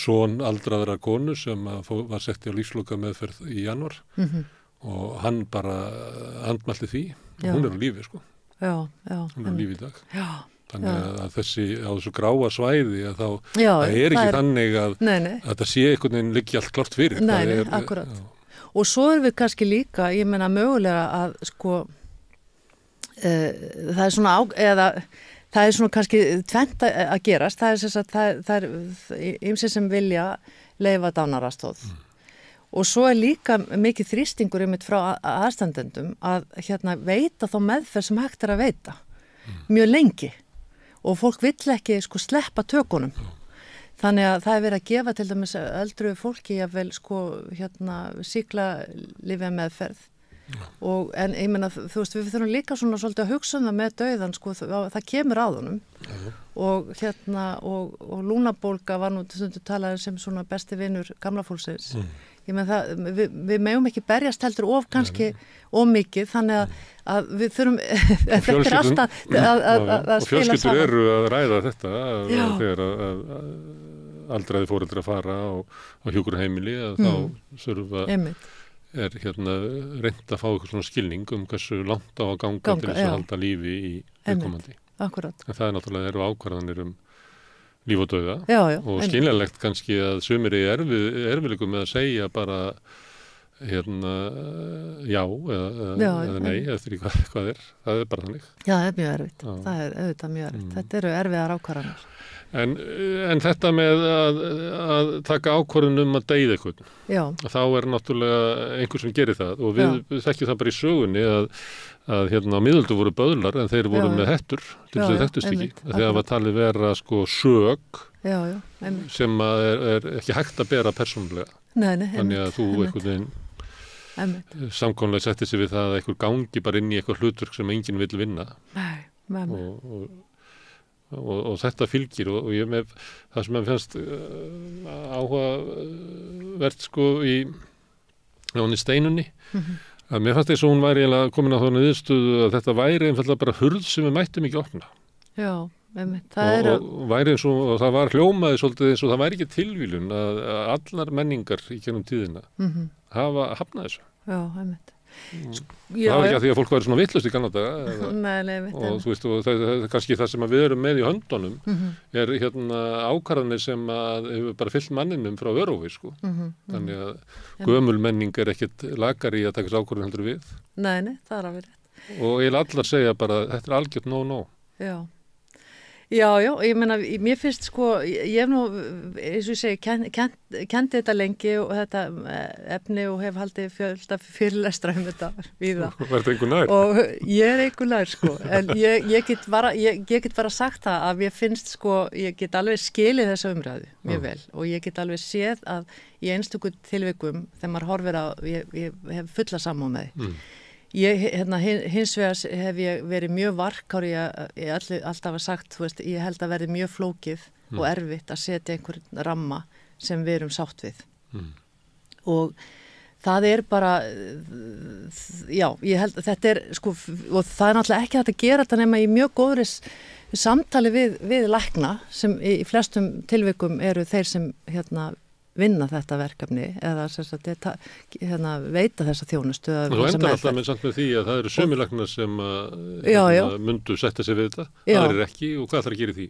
Já, ég veit að til og með að það allavega var mikil átök með að lækna í Kanada sko þegar þetta var leyft þar og þá er spurningin sko og það er mikil umræða í sumum löndum það hvaða læknar eiga þá að gera þetta. Er það fólk sem eru það sérgreinalæknarnir sem eru annast daufana fólk með líknameðferð eða eru það heimilislæknar eða ef það kemur sjúklingu til þín og vill fá þessa meðferð og þú vilt ekki veita hana átt að vísa okkur sem þú veist að veitir þessi þjónustu og svo framvegis. Það er alls konar svona spurningar sem eru með að lækna og þannig að það þarf auðvitað að gera það. Síðan er náttúrulega það að sko það eru margar kannski einn höfundur sem ég oft vitnaði, einn heimspekingur sem hefur verið að fjalla um þetta. Hann hefur velt þessu fyrir sér að hvaða þýðir að bjóða upp eða bæta þessum meðfrakosti inn í heilbrigðisþjónustuna. Hvað þýðir það að þetta sé orðin einn valkostur?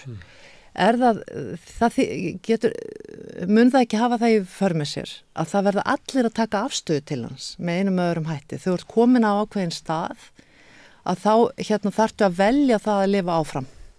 Ekki bara að þú ert að taka afstöðu til og segja nei ég vil ekki vil ekki þessa þessa meðferð sem eru í boði. Ég vil bara fá að halda áfram. Þannig ég þarf, og þá kemur kannski, jáfnvel þá þarftu kannski að fara að réttlæta það. Að þú vilt ekki dánaraðstoð. Þannig að og þá er þetta svona, sko, þetta kemur ekki til með að breyta, sko, svona viðhorfi til dauðans eða þeirra sem eru dauðvona. Það er ein rök sem Áttu við að það væri svona Salvar auðvitað getum við farið í þessa meðferð sem er í boði en hún er bara ansi dýr og það mun ganga mjög nærri fjölskyldu. En hinn kosturinn er náttúrulega dánaraðstoð sem er billeg. Og ég meina, við getum ekki lofað að verði einhvern aukin lífsgæði hjá þér í hinni meðferðinni en þú verður náttúrulega á lífi og það er náttúrulega ómögulegt að lífið er náttúrulega þannig líka að þú veist, það er ekki 20% líf. Það er lífið alltaf bara ein eining. Já, nákvæmlega. Þannig að það séu hættunar að þetta sé eins og valkostur Heru sem fór í Eurovision að það sé varpað yfir á einstaklingin að hann þurfa að taka þessu ákvarðanir eigin líf. Já, hann kemur til með að þurfa að gera það. Og það mitt líf sé þess virði. Og aðrir sjá náttúrulega þennan mannesku til dæmis sem kannski er orðin mjög veik að hún hafi þennan valkost og maður velti fyrir sig, akkur tekur hún ekki? Skilur, það er alls konar svona sjónarmið sem geta komið inn og breytt eða haft áhrif á það hvaða, þú veist, það er ekki bara þá lengur þannig að maður bara lifið þannig að maður deyr, heldur maður þarf að taka afstöðu á einhverjum tímapunkti ætlar maður að lifa áfram eða vill maður fá hvort lífið sé þess virði. Já. Þannig að maður tekur því ekki eins og þessi gjöf sem að mér ber að fara með. Heldur ég bara, þetta er linnulaus markasvara þetta líf. En það ég þarf að taka bara ákvarðanum það. Og svo náttúrulega hefur auðvitað verið bent á það að heilbrigðisþjónusta mismunandi líka eftir löndum og hún mismunandi dýr og þungbari mynd þú nefndir hérna kannski fyrir fjölskyldu ef fólk á dýri líknameðferð eða að þá þetta líka spurning hvernig kemur þetta til með að hafa áhrif á hópa, mismunandi hópa, fólk sem hefur efnaminna fólk eða fólk sem hefur ekki stóra fjölskyldustuðning eða það getur alls konar svona komið inni og auðvitað vitum við það eða manni svona sýnist það að yfirleitt sé það þannig að þeir sem eru veikastir fyrir í samfélaginu þegar verður að bjóða upp einhverja hluti að þá bitnar alltaf mest á þeim. Þannig að eða líklegast að það kannski skaði þá meira heldur en aðra. Ef þú hefur engan annan kost heldur en að þjást eða líknameðferð, þá ertu líklegri, þá ertu líklegri að velja hana. En svo er þetta búið að vera mjög mikið, en svo er þetta búið að vera mjög mikið þróun í líknameðferð og hún miklum gæðum víða. Þannig að það líka spurning, sko, þú veist, maður getur líka velti fyrir sér, af hverju fólk af hverju þessi krafa svona mikil og vaxandi, ekki bara hér á landi að annars staðar líka. Hvað það sem kallar á hana? Það vegna þess að við erum við erum að lifa lengur, við erum að lifa lengur með þunga sjúkdóma, erum við ekki að sinna nógu vel fólki sem mjög veikt? Það, þú veist... Þau eru kannski að líka renna fyrir okkur upp sem samfélag og maður heyri það bara í umræðu stjórnmálafólks að það að renna upp fyrir fólki að við getum ekki sinnt öllum endalaust. Nei, þetta eiginlega bara ómar í umræðinni, sko. Ekki með þessum orðalagi, en það undirliggjandi, sko. Öldru þjóðarinnar leiði það að byrði gamla fólki byrði, heilbrigðisbyrði þess að verða svo mikil. Já, það kemur fram eiginlega bara í hverju viku að það verið að tala um að við erum orðin svo gömul eða þjóðina verða elda svo mikið og þetta verður svo þungt. Og og það náttúrulega bráðum með fermar að tilheyra þessum þungahópi sem þetta ekkert gaman að rugla fyrir að vera í þessum hópi og þetta sé stöðut ástæðan fyrir sko vanda heilbrigðisþjónustuna, þetta sé þannig. Þannig að en svo það kannski líka það að við erum, eins og ég var að nefna á þann, að við erum viljum ganga svo langt í að veita meðferð sýklameðferð eða sýklalífemeðferð og alls konar meðferðir þegar fólk samt orðið mjög gamalt og það kannski, við þurfum líka að vera tilbúin til að kveðja. Þannig að það svo margt svona þversagnakennt í þessu. Já, en að því þetta svona grundvallaratriði, hugmyndin ein, heldur það sé þannig að bara hugmyndin ein að við getum valið dánaraðstoð, að hún hafi einhvern veginn svona afgerað eða geti breytt hugmyndum okkar þú veist, hvers virði líf mitt í samfélaginu eða þarf ég að sanna virði mitt í samfélaginu til þess að fá með að það geti haft svona Já, ég held að þetta geti haft áhrif á sérstaklega svona innan heilbrigðisþjónustunnar, þetta geti haft áhrif og það stundu verið að tala um það að þetta geti mögulega stýrt ákvörðun fólks, sko, að þú veist, ef þú bara með minni þjónustu að þá meira ákall á þessari meðferð vegna þess að fólk náttúrulega það mikilvægt að geta fengið verkjastillandi meðferð og þeir líði fólki sé gert kleift að líða þess vel og hægt og fá góða þjónustu og ef gamalt fólk eða mjög veikt fólk finnur það að það bæði orðið byrði. Það byrði á samfélaginu, það byrði á aðstandendum, þá náttúrulega, og það fær ekki nógu mikla verkjastillingu og það ekki að hugsa nógu vel það. Ég meina, þá þetta náttúrulega kannski auðveldari leið að þykja þessa þjónustu. Þegar þú dregur upp svona dæmi að þá svona gert ráð fyrir því að það sé allt í boði, en það þarf að tvo til þess að hinn gamli sé byrði. Að það þá minni vilji til þess að sinna honum og það búið að koma honum einhvers staðar fyrir og það kostnaður við það og þannig Þannig þetta spilar alltaf saman. Þetta getur spilað alveg saman, sko. Þannig að svo er eitt sem Þannig ímynduðu dæmin kannski hjálpa okkur ekki endilega, sko. Að því að leið og ákvörðinu komin að þá breytast forsendur. Já, það er nefnilega það sem geti gerst, sko. Og og síðan er það, sko, svo til dæmis að því að vera nefna með, sko, ramman, hvaða ramma á að setja. Að til dæmis, hvað er það, hvernig var skilgreina, sem sagt í lögum, að hvað þarf til að manneski geti fengið þessa meðferð. Í einhverjum lögum er það, sko, annars staðar er það, sem sagt, til dæmis í Hollandi, sko, það sé óbærilegu sársauki. Í Belgíu er sagt, sko, orðað á ensku allavega medically hopeless situation.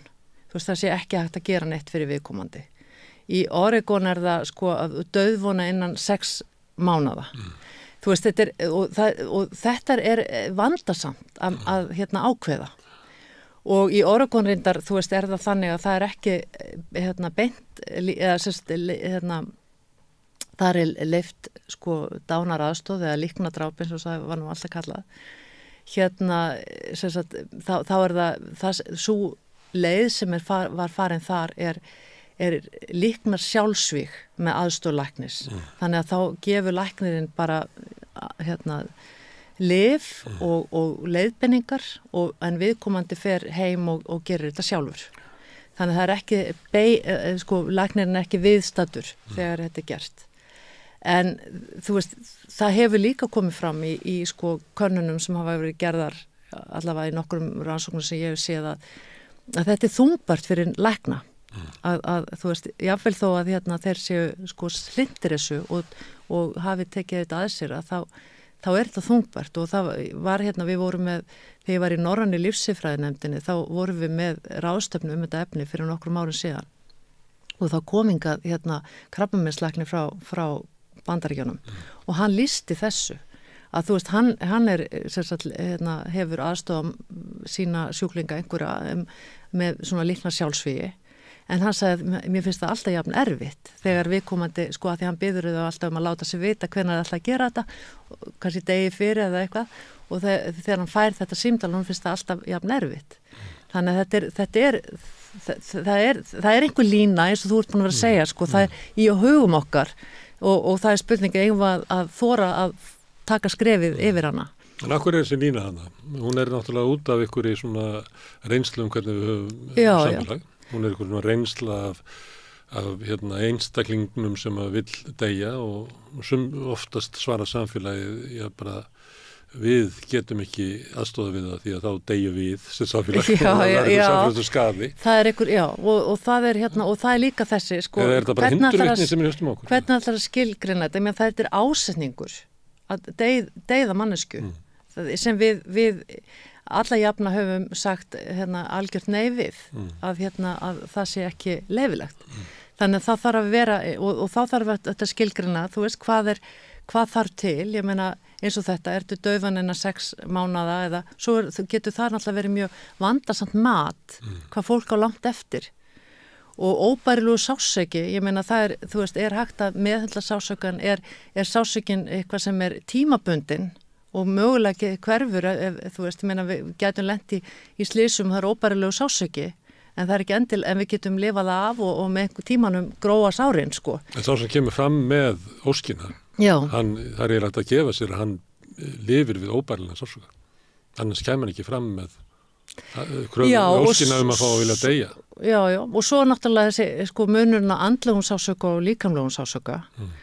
Og til dæmis eins og þetta er leyfilegt núna til dæmis fyrir fólk með geðrannasjúkdóma, til dæmis í Belgíu og á þessari sömu ráðstöfnu komið mitt geðlæknir frá Belgíu og var að lýsa þessu að ég meina þar til dæmis þá er vandinn sá að þegar fólk með geðsjúkdóma kemur til geðlæknis og vil stytta sér líf að þá eru þetta alltaf verið hugmyndin, ég meina við reynum að telja hann ofan að því og reynum að hjálpa honum til að sjá að þetta er ekki lausnin en núna er þá mögulegt fyrir geðlæknir að segja já, einmitt, viltu það, á ég að hjálpa þér og þá var hann einmitt að ræða það að þetta er algjör umpólun á þeir afstöðu sem læknirinn hefur til sjúklingsins og hann var að nefna einmitt að það væri svo mikilvægt þá að taka góðan tíma, ég vil marga mánuði til að ræða við sjúklingin þetta og og það oft skýrði hugsunina fyrir báðum og sérstaklega fyrir sjúklingnum að kannski væri þetta ekki það sem hann á endanum vildi. En þá líka sko þarf læknirinn að ræða dauðan kannski aðeins á öðrum forsendum. Heldur hann að segja nei, þú mátt ekki deyja og segja byrju, hvað það sem þú ert að hugsa þú veist og reyna að meta sjálfur kvötan það sé rétt að leta hjálpunum. Já. Þannig að þetta og þannig að það eru svona hópar sko og við erum að sjá það náttúrulega líka í nágrannalöndunum þar sem leyfa þetta að það sko fyrst kannski sáum við þetta fyrir okkur fyrst og fremst krabbameinssjúklinga. Eða fólk með alvarlega hjarta og æðasjúkdóma, sko fólk sem orðið mjög veikt og búið að glíma lengi við sjúkdóma. En og það komið að einhverju stigi að það bara getur ekki meir. En svo hefur þetta verið að vika út og það hafa verið að koma upp dæmi sko það sem bara fólk eru leitt á lífinu. Það ein kategórían. Þú veist, það var alkohólisti sko sem var á 50-aldri og búin að fara í fullta meðferðum og bara við með óbærilegan sársauka út af þessu og hann fekk þessa þjónustu. Þannig að þú veist, það er alls konar dæmi að koma upp núna sem eru annars eðlis en við kannski sáum fyrir okkur sko fyrir 10 ára síðan. Og svo náttúrulega fólk með elliglöp eða með Alzheimer sem sko það er auðvitað kannski sá sjúkdómur sem við svona sem eftir því sem maður eldist fyrir að óttast mest að fá og náttúrulega fólk missir alla getu svona með tímanum og þá hefur fólk verið að velta fyrir sér getur það einhvern veginn búið þannig hnútana að það sé áður en það er orðið verulega veikt að það sé búið að ákveða að ég vil fá okkur ákveðnu stigi fá þessa þjónustu. Þá komum við inn á það sem er svona mat á lífi sem þessu virði að lifa. Já, þá er það nákvæmlega. Við tökum alkohólistan 50. Já.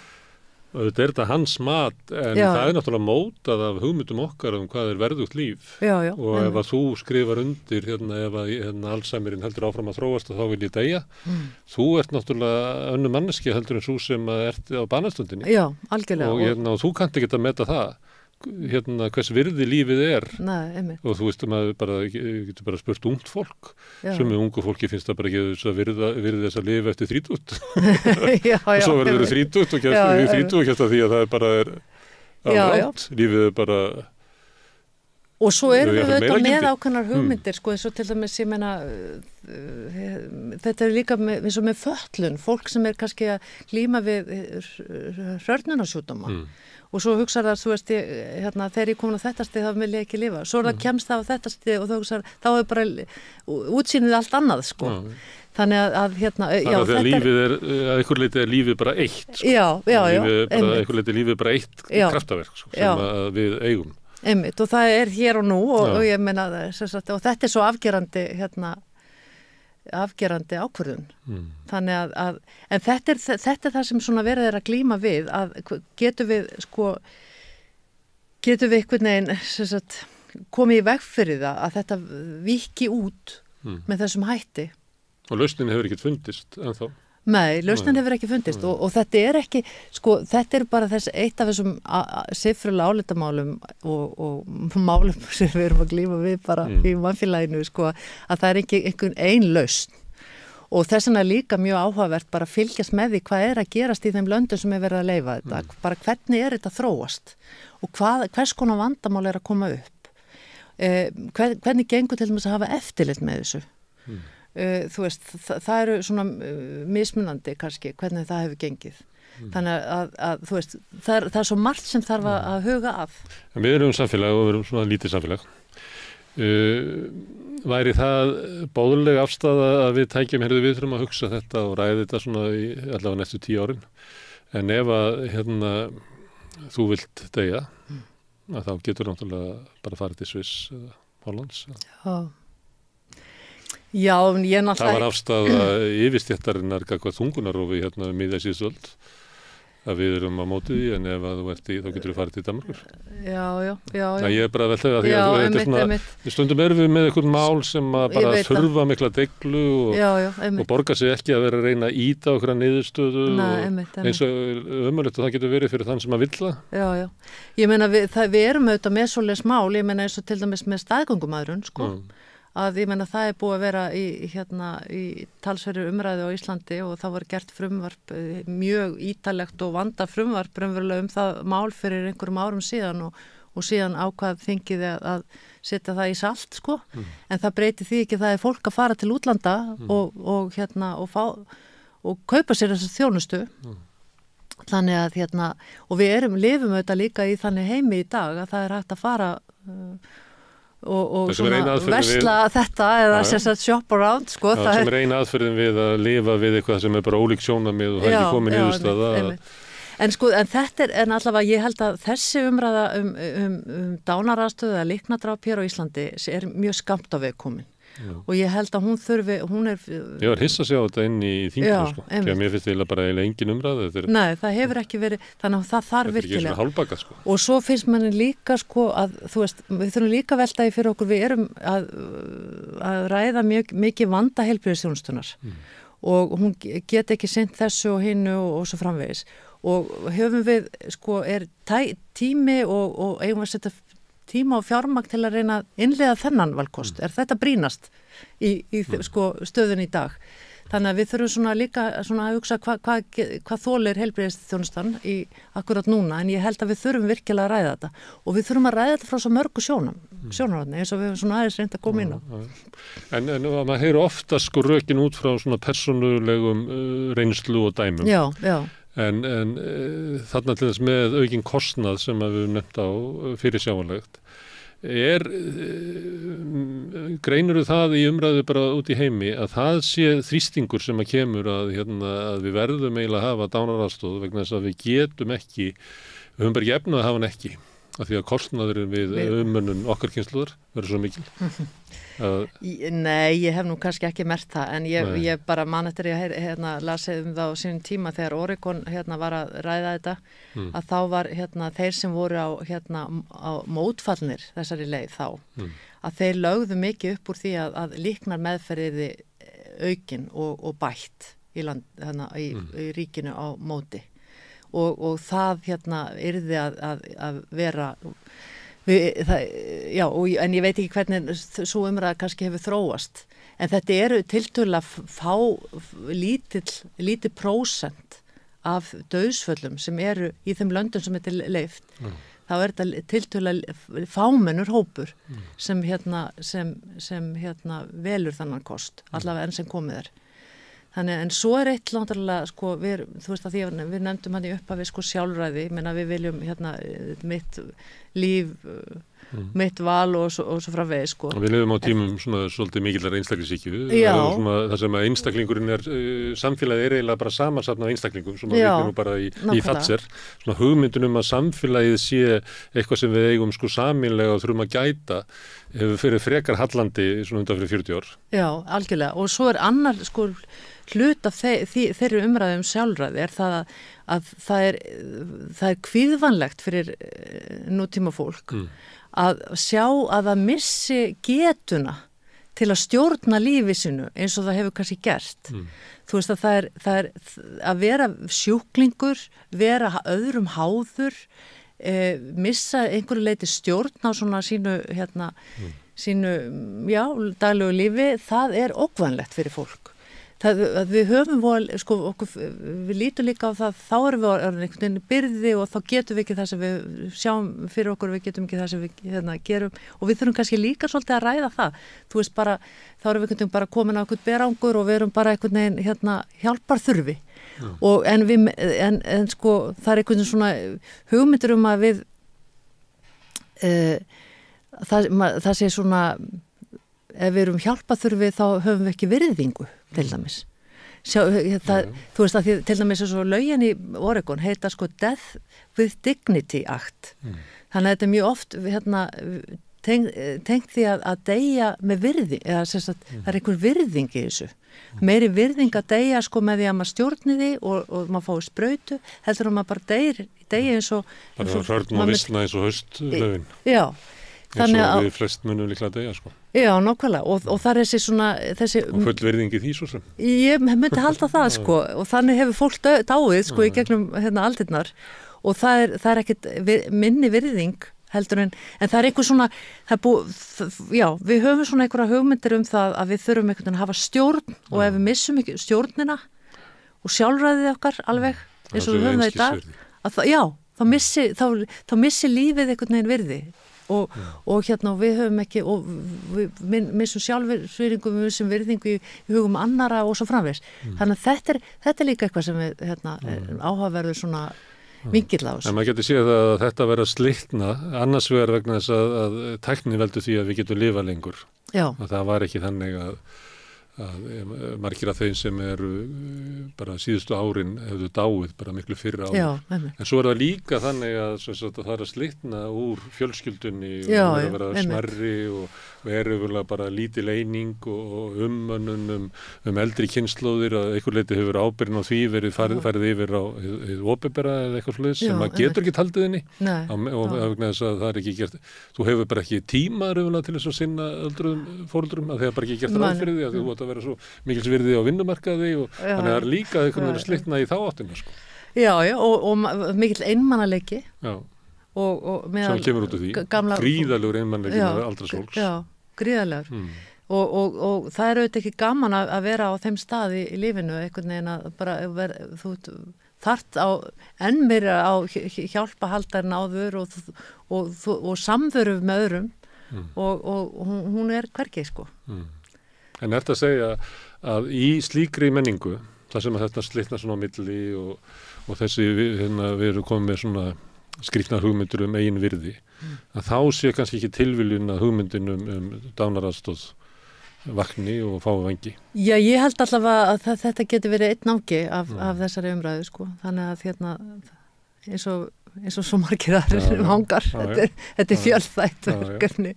Ég er bara að hugsa hvernig maður geti haldið áfram umræðinni virði lífsins á tengsla við dánaraðstóð sem að við erum kannski í einhverjum vandræðum með. Já, nákvæmlega. Þessu við erum. Herðu, Salvör, gaman að fá það hingað. Takk fyrir þetta mikilvæg mál. Takk.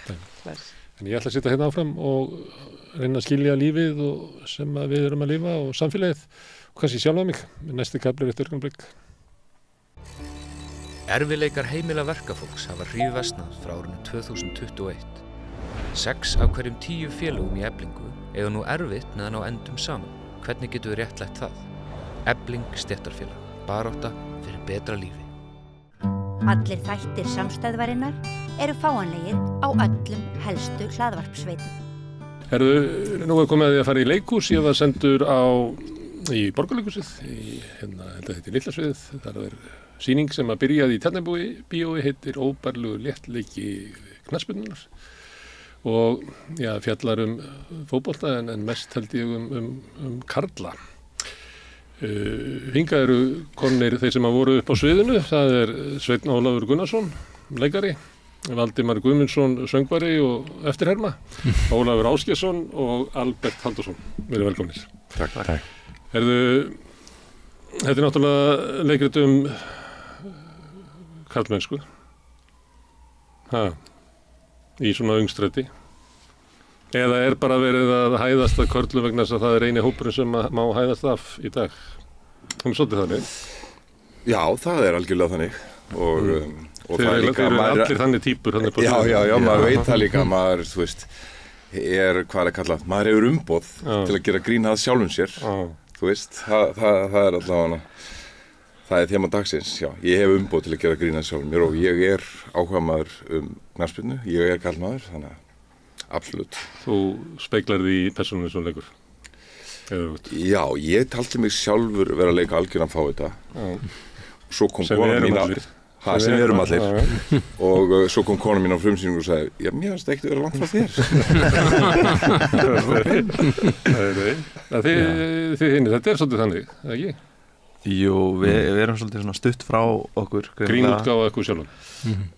Já, en við erum svona svolítið að skoða bara hvernig það er að vera karlmaður og hvernig karlmenn geta tjáð tilfinningar sínar innan aðra karlmenn og fótboltinn er eiginlega eins og afsökun til þess og knattspyrna áhorf er svona vettvangur þar sem að það er hægt að hlæja og gráta og allt á milli, skilur. Ef að maður vill vera góður vinur einhvers sem hefur lent í einhverju vanda, þá fer maður með honum á völlin.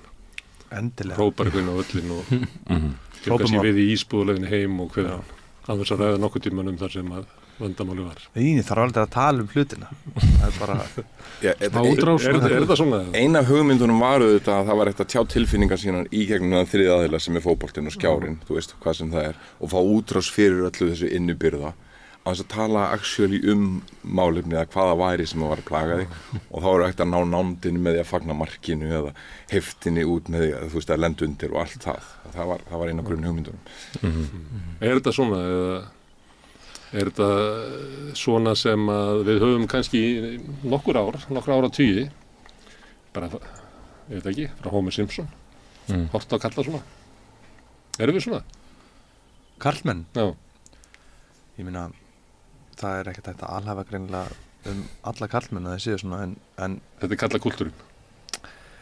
Það er kannski svolítið tengt við fótbolta áhorf að karlmenn séu eitthvað í þessa áttina. Þetta er svona ákveðin, hvað maður að segja, ákveðin kimi sem er svolítið stór og fyrir stakkandi. Er það ekki? Hvað tók gaman? Það er fyrir því? 48. Ég er 63. Já. Mér finnst hérna með svona kynslóður sem koma eftir mér, kannski því og þar fyrir það. Séu svolítið, svona hafa tekið svolítið úrlingaherbyggja með sér út. Það er alveg álega við fólkum minni kynsla sem er alltaf að hlusta á bítlana og eitthvað svona. Þess að maður er að fara með úrlingaherbyggja með sér hérna út í lífið. En það er orðið svolítið fyrirferða mikið í lífi margra kalla. Já, algjörlega. Við erum að skoða, þú veist, svolítið eitur samskipti. Við erum að gera það. Og það er þetta bitur þarna undir þegar, þú veist, Benni, nýji kærasti, minnar fyrirverandi, að það er auðvitað strax mikill núningur og skapast svona einhvers konar já, það eru átökin í verkjunni í rauninni. Það er engin glaður að vera kokkalaður. Nei. Og já, þetta er ákveðin flóttaleið, fótbolti er flótti, þetta er afþreying og ég fann það til dæmis á mér hérna í runnu þegar ég var alveg trilltur og að bara missa vitið þá bara, ég bara fer á fótbolti.net sko og ég bara hættur, ég get ekki ég fer bara inn í hliðarveröldina minn. Við skjól. Já. Safe space.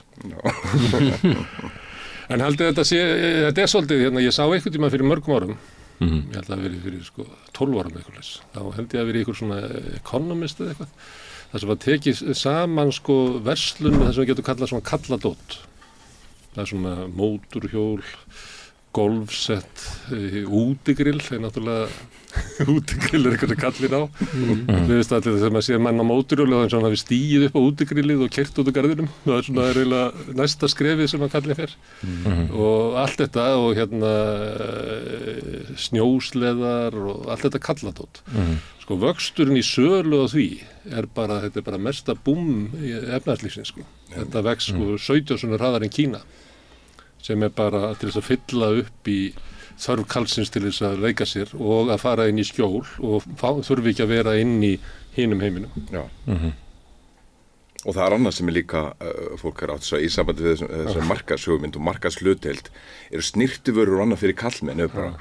Þetta er nýja trendi og nýja möguleiki markaðslega, snyrtivörur og hérna, hvað það er fyrir kallmenn. Við erum ekki bara að pæla í þessu. Bara óplægur akur. Það er ógeðslega fyndið að horfa á enska boltan hérna bara helgar og svo kemur hálfleikur og fylgjast með auglýsingunum sem að koma hann í hálfleik. Hvað er auglýst? Það er auglýst hérna vinnubuxur, heitir pottar, hérna vinnuliftur, þetta er allt svona, þetta er mjög oft tengt einhver ákveðin starfstétt, svona verkamenn sem að eru þarna að slaka á helgi og horfa á fótboltaleik og svo er þeir bara, já, þeir eru að tala við arma og panta vinnuliftu og svo er þetta bjór og matur. Það segir að markhópurinn er að horfa á þetta en hann er ekki að horfa á annað hann er nærður honum þarna þetta er eina sem hann er áhuga á hann er eiginlega svona að drifta út úr því sem við getum kallað Og það líka eitt af þessu stóra sem við vorum að skoða að fótbolti sameiginlegt áhugamál svo ótrúlega margra karlmanna. Þarna geturðu tengt við hvaða karlmann sem eiginlega. Já, hvað sem í heiminum við hvaða félagslegu aðstæður sem við læknin eða í fjölskyldubúðinu eða hvað það eins og þú varst að segja okkur áðan að þú hélst með West Ham þegar þú varst lítill. Það einhvers konar svona small talk sem við erum að eiga hérna og eina sem við erum að segja eitthvað nafn á okkur liði. En við erum svona að tengjast, eða skilur við hvað að fara? Já, ég bara leigubílstjóri í Ghana, þá fórum við að tala saman fótbolta. Það bara opið alls þar, opið umræðinni. Algjörlega. En hvað þetta sem þetta stillir svo svolítið upp? Þetta svolítið veiki kallar. Þetta ekki hetjur. Nei, þetta eru fíklar. Þetta eru fíklar. Það er bara mjög veikir. Við erum hugsað þannig, já. og svo svona ómur af aðstandendum fíklana sem að standa auðvitað við veröldina samt. Já, ég minna að það auðvitað verið að sýna á sviði mjög breska karlmenn og vonandi hægt að læra af þeim. Já, þetta ekki dellu hugmynd hjá ykkur, ég heyrði það alveg á salnum, sko. Þegar salur vissi nákvæmlega hvað var að gerast. Já, þetta kunnulegt held ég, örugglega, þú veist. Gaman að horfa á salinn vegna þess að mann í kringu sig og þetta eru ekki að rífa áhorfendur af öðrum sýningum, sýnist mér. Þetta vera sumuleyti sérstakur hópur sem kemur líka. Já, miðakaupendur eru að mestu leyti karlmenn sem eru mjög óalgengt í leikhúsi og eiginlega bara sést ekki. Nei, ég held að það bara aldrei gerst áður en meiri hluta miðakaupenda hafi verið karlmenn. Já, leikhúsi myndi loka ef ekki væri fyrst og fremst fyrir konur kannski svona rúmlega miðum aldri. Já, sem haldaði menningarlífinu gangandi. Algjörlega, bara konur 50 pluss bara halda uppi menningarlífu í Íslandi og örugglega alls staðar í heiminum. Og svo dragaði mennina sína og bara vonandi líka þeim. En á okkar sýningu þá hafa komið svona hópar af karlmönnum saman og svo mörg dæmið þess að sko kallinn kemur aftur en þá með konuna sína til að sýna henni Sýna henni hvað? Bara þetta skemmtilegt skilur. Ég er ekki einn. Já, það kemur stundum svona Jesús minn, ég sagði þessa setningu áðan. Það komið frá áhorfendur. Svo var við þess að sýna hérna miðvikudag í síðustu viku og það var undanúrslitaleikur í meistaradeild og það var alveg 3 símar á lofti sko, af einhverjum köllum sem voru að horfa á leikinn á meðan þeir voru á sýningunni. Þeir voru að horfa á fótbolta, þannig að þú veist, það er rosalega óljós mörk oft frá sko, leikhús og raunveruleika þarna inn í þessum sal sko. Það sem að vera með þessar fótboltafíkla sem að koma á sýningu fótboltafíkla. Og mér skemmtir þetta að vera þannig vegna þess að áhorfendur skemmtu sér vel, það var mikið hlegið og svona stemming í salnum sko. Takk fyrir það. Herðu, en mér langar að tala þetta með kallana, því ég er með svona marga kalla hérna. Hvað segir þú, Valdimar? Þú nú... Ég er kallmaður, jú. Já, þú er kallmaður, þú syngur sko hérna svona innri rödd kallsins sem að þessir kallar myndi ekki hleypa út hérna fyrir framann. Já. Þannig að... Jú. Á það til, sko. Já. Og hvað... Það er svona önnur veröld kallsins, sko. Já, ég maður svona, það er oft auðvelt að tjá tilfinningar sína í söng einhvern veginn og maður svona dramatíserar einhverjar tilfinningar og syngur þær sko og einmitt eitthvað sem ég myndi kannski ekki í daglegu tali fara eitthvað að ræða við mína vini sko en þú þegir líka á vellinum þegar þú ferð. Hvað segirðu? Þú þegir líka á vellinum þegar þú ferð með vinnuðinum. Ég þegi? Já, maður svona kallar aðeins kannski bara einn á vellin bara. Ef eitthvað er að gerast á vellinum þá kallar maður sko. En þú syngur nú í sýningunni? Já. Og þar kemur inn svona, það er sérstök músík sem er svona fótboltamúsík, eða ekki? Það kallamúsík. Já, það er svona ákveðin tegund kannski, já. Og ég við kannski byrjum sýninguna á svona einhverju mjög svona karlalegum söngu sem er svona lýsið í hvað ég er svona einhvers konar hvað er ég þarna? Ég er eitthvað svona sögumannssöngur svona í anda Jack Black eitthvað svona, það er svolítið svona verið að setja upp sögusviðið með hjálp söngs og það er svona algjört no-no í bæði bíó og leikhúsi að kalla það segja og sína. en þar hann gerir við það hann segir okkur hvað við erum að horfa á komískan hátt og svona íktan hátt svipar hlutverk og Kúrikinn í Big Lebowski já, svolítið þannig það var eiginlega með þess að soundið var eiginlega það maður bara næstu heyrði stemningu Kúrikahattinn að syngja þetta en svo syngur svona fótboltalag hann líka hvað lítið slag var það?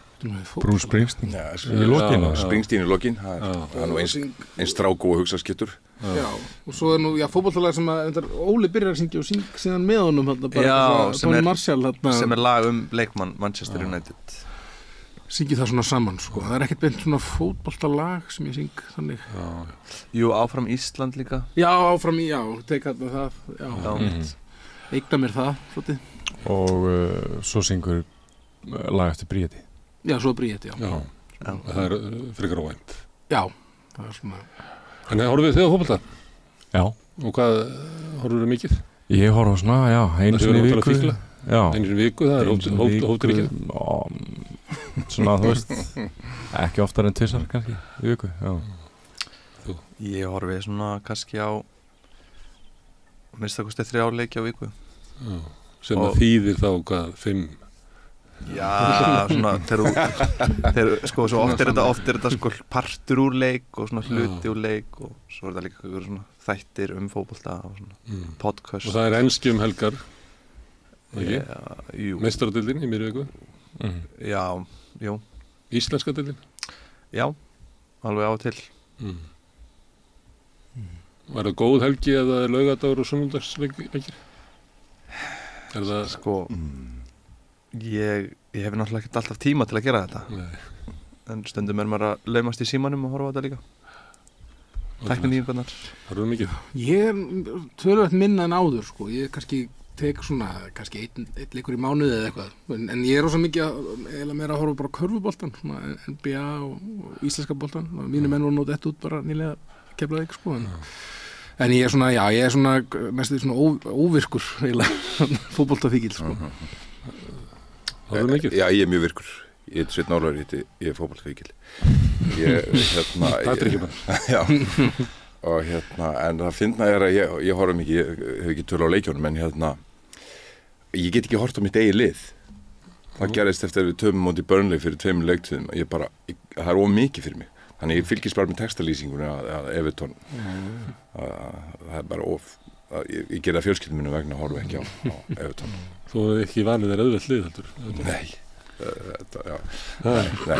Það er margt sárt og fáir sigrar og engin Það er búið að ganga ágætlega síðustu en já, eins og ég sagði ráðan þú veist, ég réði börnunum mínum alfær frá því að halda með Everton Hvað manstu sitt í? Það er fínlið En hvað er þetta með fótboltana? Fagru hvað er þetta að kalla það? Fagra íþróttina, hvað er þetta? Fagra eitthvað námskoðarsluðis hvað er þetta? Akkur hefur þetta svona mikið aðdráttarafl? Fyrir mig? Bara fyrir heiminn það er óheyrilegum tíma sem er varið í að fylgjast með þessu Það er náttúrulega Hver er fegurðin í þessu? Það er verið að sýna manni í hverju viku leiki þar sem að eru leikmenn sem eru bara bestir í heiminum í að gera þetta svo getur þú bara sjálfur prófa að sparka í bolta út á grassi og þetta er ekkert auðvelt þannig, skilur við, þetta eru rosalega hæfileikar sem þessi menn búa yfir og það trekkir að og þetta eru rosalega skemmtilega viðrögnir oft mjög dramatískt sjónvarpsefni kannski líka svolítið spennufík Já, spennandi, mjög spennandi En dramatíkin er svolítið svona hæg í þessu Þetta er ekki mörg, ég meina, körfuboltinn býður upp á meiri sveiflur. Amerísku fótbolti býður upp á miklu meiri svona sveiflur fram og tilbaka. Sko. Það er sérstaklega áberandi þegar maður er að horfa á handboltan, íslenska landsliði handbolta. Maður situr á handboltan og það eru 30 mörg á korteri. Svo fer maður að horfa á fótbolta og það er mjög hægt. En svo dregst maður inn í leikinn og mín upplifun er ekki svo að fótbolti sé hægur. Allavega ekki sá fótbolti sem ég er að horfa á. Það er svona, ef eitthvað kæmi óvanur að þessu, þá er þarna dramatík sem að sá myndi ekki sjá. Þannig það er eins og sé svona eitthvað svona seigfljótandi, er það ekki? Stundum virðist að vera að maður er að sjá liðið fara að ná yfirhundinni. Svo reyndar ef það gerist ekki á korteri að þá missir liðið þróttinn og það fekk ekki velun. Eitt af það sem svo fallið til fótbolta nefnt að einhver liði getur verið miklu betra liðið kannski í langan tíma, nær ekki að skora svo kannski kemur einhver maður að póta inn einu marki og vinna leikinn. Þetta svona underdog dæmi líka sko. Alltaf vonin að það geti gerst. Bara eins og íslenska landsliði hérna 2016-18 við náðum einhvern veginn að draga lið niður á okkar level eins og sagt. Eyðileggja fótboltann. Eyðileggja fótboltann með því að snerta ekki. Okkur tókst það. Bakka bara. Löng innköst. Ég man eftir því þegar ég var barn og unglingur þegar ég var að horfa fótbolta þá svona hafði ég mjög litla þolinmæði fyrir að horfa á það. Bróður minn var mikið að horfa á þetta, ég var eitthvað að reyna að horfa á þetta með honum og ég náði kannski að horfa á svona 10 mínútur korter af þessum 90 mínútum og þú veist, þá voru eitthvað spennandi að gerast. Svo svona í seinni tíð þá byrjaði ég svona að spila einhverju svona fótboltaleiki í tölvunni, Football Manager eða FIFA, þá svona náði ég svona skilja sko leikinn betur og með því að skilja leikinn betur þá hefur þetta athygli mína í 90 mínútur pluss.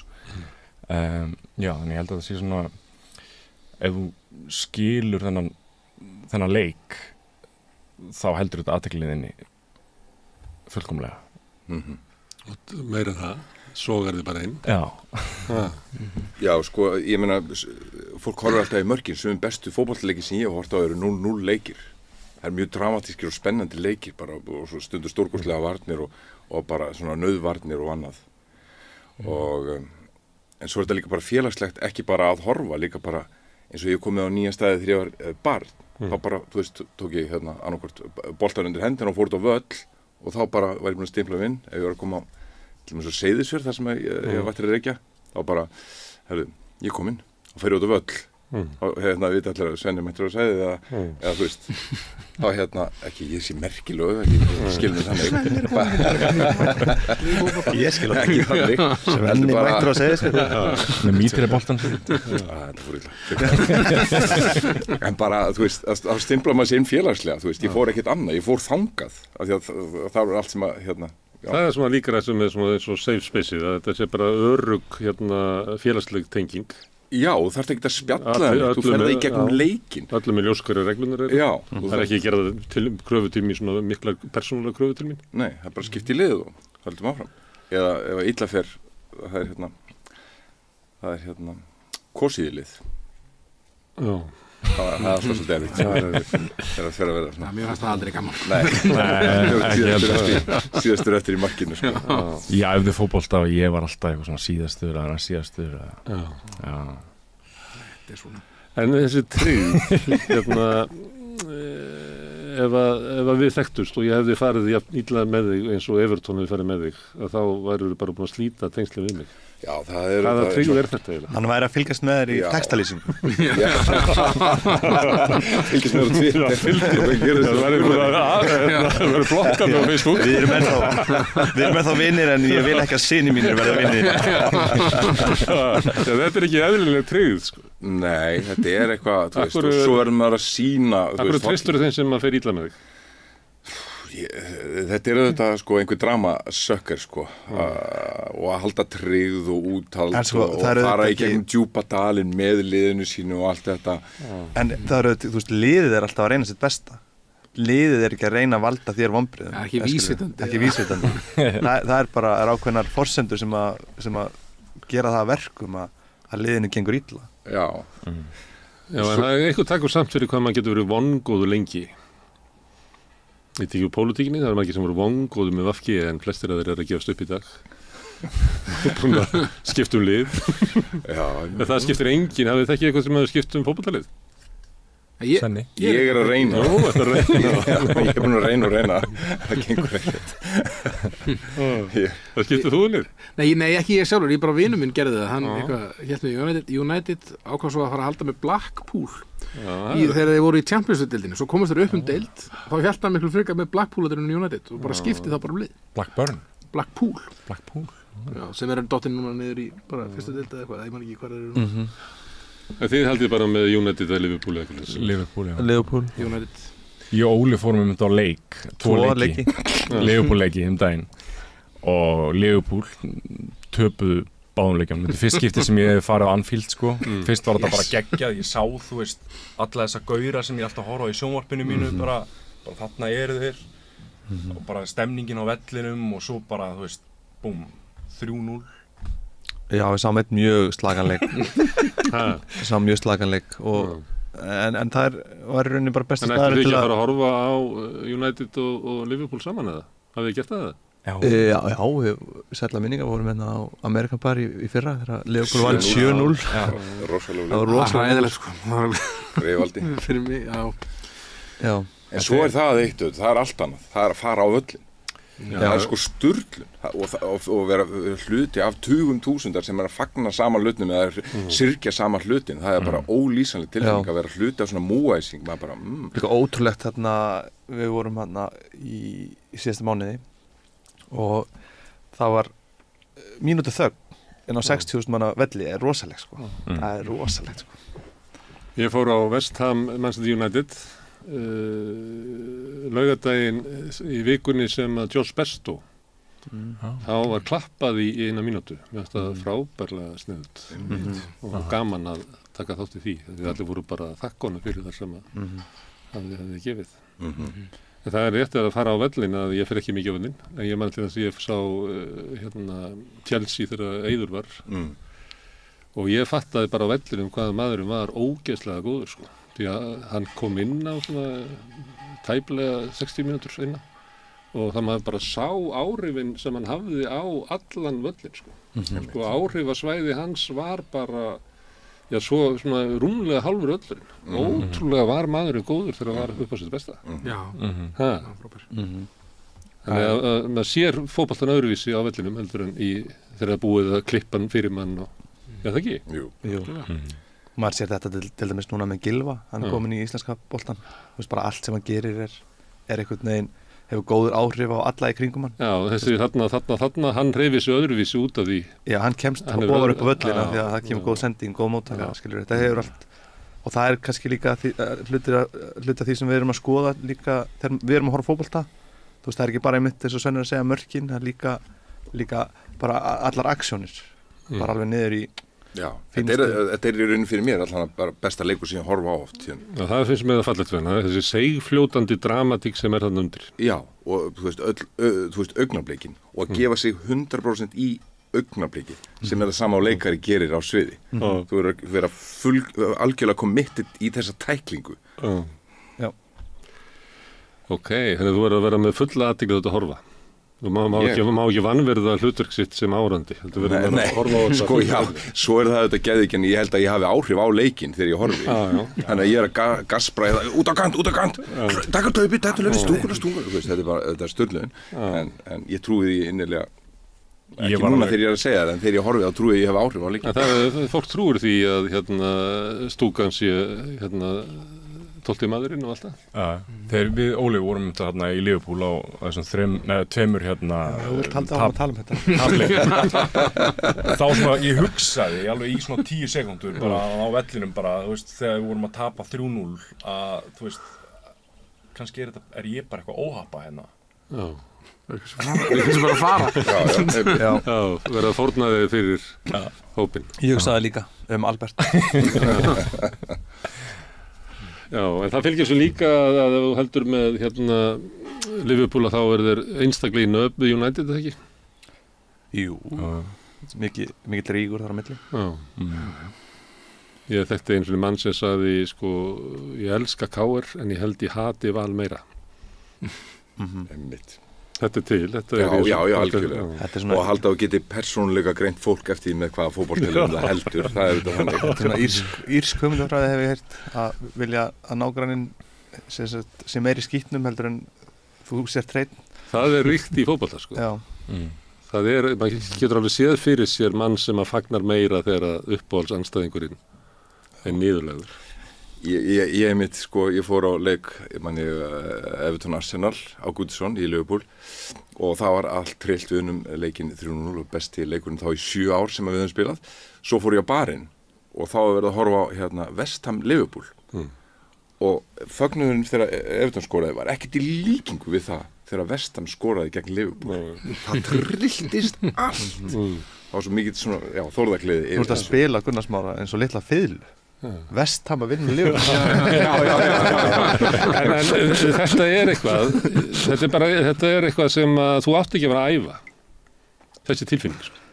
Nei. Þetta er eitthvað sem maður ætti að forðast. Já, maður ætti kannski ekki að hnykla þannig að það er Nei. Og það er margt í fótboltanum sem maður ætti ekki að vera kannski að... Já, þetta er svona svolítið eitraðar tilfinningar. Mjög. Þórðargleðin. Já. Og svona, svona andúð gagnvart dómaranum og hinum í liðinu. Já. Svo er annar skóli sem segir að það sé einmitt gott að fá útrás fyrir þessum eitruðu tilfinningum inn í einhverju svona vernduð umhverfi. Ég veit það ekki. Og þá kannski er það ólíklegri til að dúkka upp á yfirborðið í öðrum aðstæðum. Já, en það er misjátt. Það er ekki englendingar sem segja það að fótbolti sé gentleman sport fyrir hooligans, en rúbí sé hooligans sport fyrir gentleman. Að svo í rúbíinu þá eru áhörðurinn miklu síðari heldur en þið, drengir mínir. Það er ekki alveg. Já, einmitt. Þetta er náttúrulega bara einhver kultúr sem byggist og náttúrulega margt í kringu fótbolt, þannig að það er bara hryllilegt. Já, sko, svo svona í seinni tíð hefur fótboltinn orðið miklu meiri posh íþrótt, skiljur þú veist, þarna, þú til dæmis með eitthvað Aston Villa, það sem að Prins William er bara alltaf á vellinum og þú veist, þetta er svona Tom Hanks daginn og svona, þú veist, þetta er svona ég held að þetta er miklu meiri túrismi, við fundum líka fyrir því þegar við fórum á Anfield, það er rosalega mikil túrismi í kringum þetta. Endanum á eigi ekki venjulegir fótboltaáhuga menn efna á miðunum, sko. Þetta mun enda þar. Sem er sorglegt. Þið talaði mitt um það, þú veist, eins og Anfield, það sé bara fullt af Skandinavíum og Asíubúum. Já, og líka Arsenal hérna á Emirates, rosalega mikið svoleiðis. Þú veist, það er líka bara Íslendingar á hverju minnsta leik, skilur. Sem að vera yfirleikja raunverulega leikinn með að vera það. Það er bara eins og borgin að verða, þetta er eins og gentrification sem að verður. Ég var í New York hérna fyrir tæpu ári og hérna það sem að til dæmis eins og East Village og Lower East Side sem voru svona svolítið vilt, þetta er orðið svo gelt að það bara, maður getur bara setið þarna á horni og grátið bara yfir, sko, þetta er ekki menning lengur, þetta er bara risastór fríöfn og leiðindi, sko. Já. Þú veist, og er það ekki bara eðlilegt líka að svona, þú veist, kjarnar færast til og þú veist, er ekki svona aðalhöbbið núna í Brooklyn eða eitthvað? Jú, það sé verið lengur síðan, sko. Já, síðan kannski 2000 eða eitthvað. En, þetta er svolítið sorglegt, sko, ef að þeir sem eiga peningin geta komið og keypt allt sem að góða sem að hinn eru búið til. Algjörlega. Og það er eitt í þessu náttúrulega með fótboltan sem að maður gæti hrist hausinn yfir stundum, sko. Hvernig er hægt að halda með einhverju liði sem að einhverjir, sko, Radcliffe á?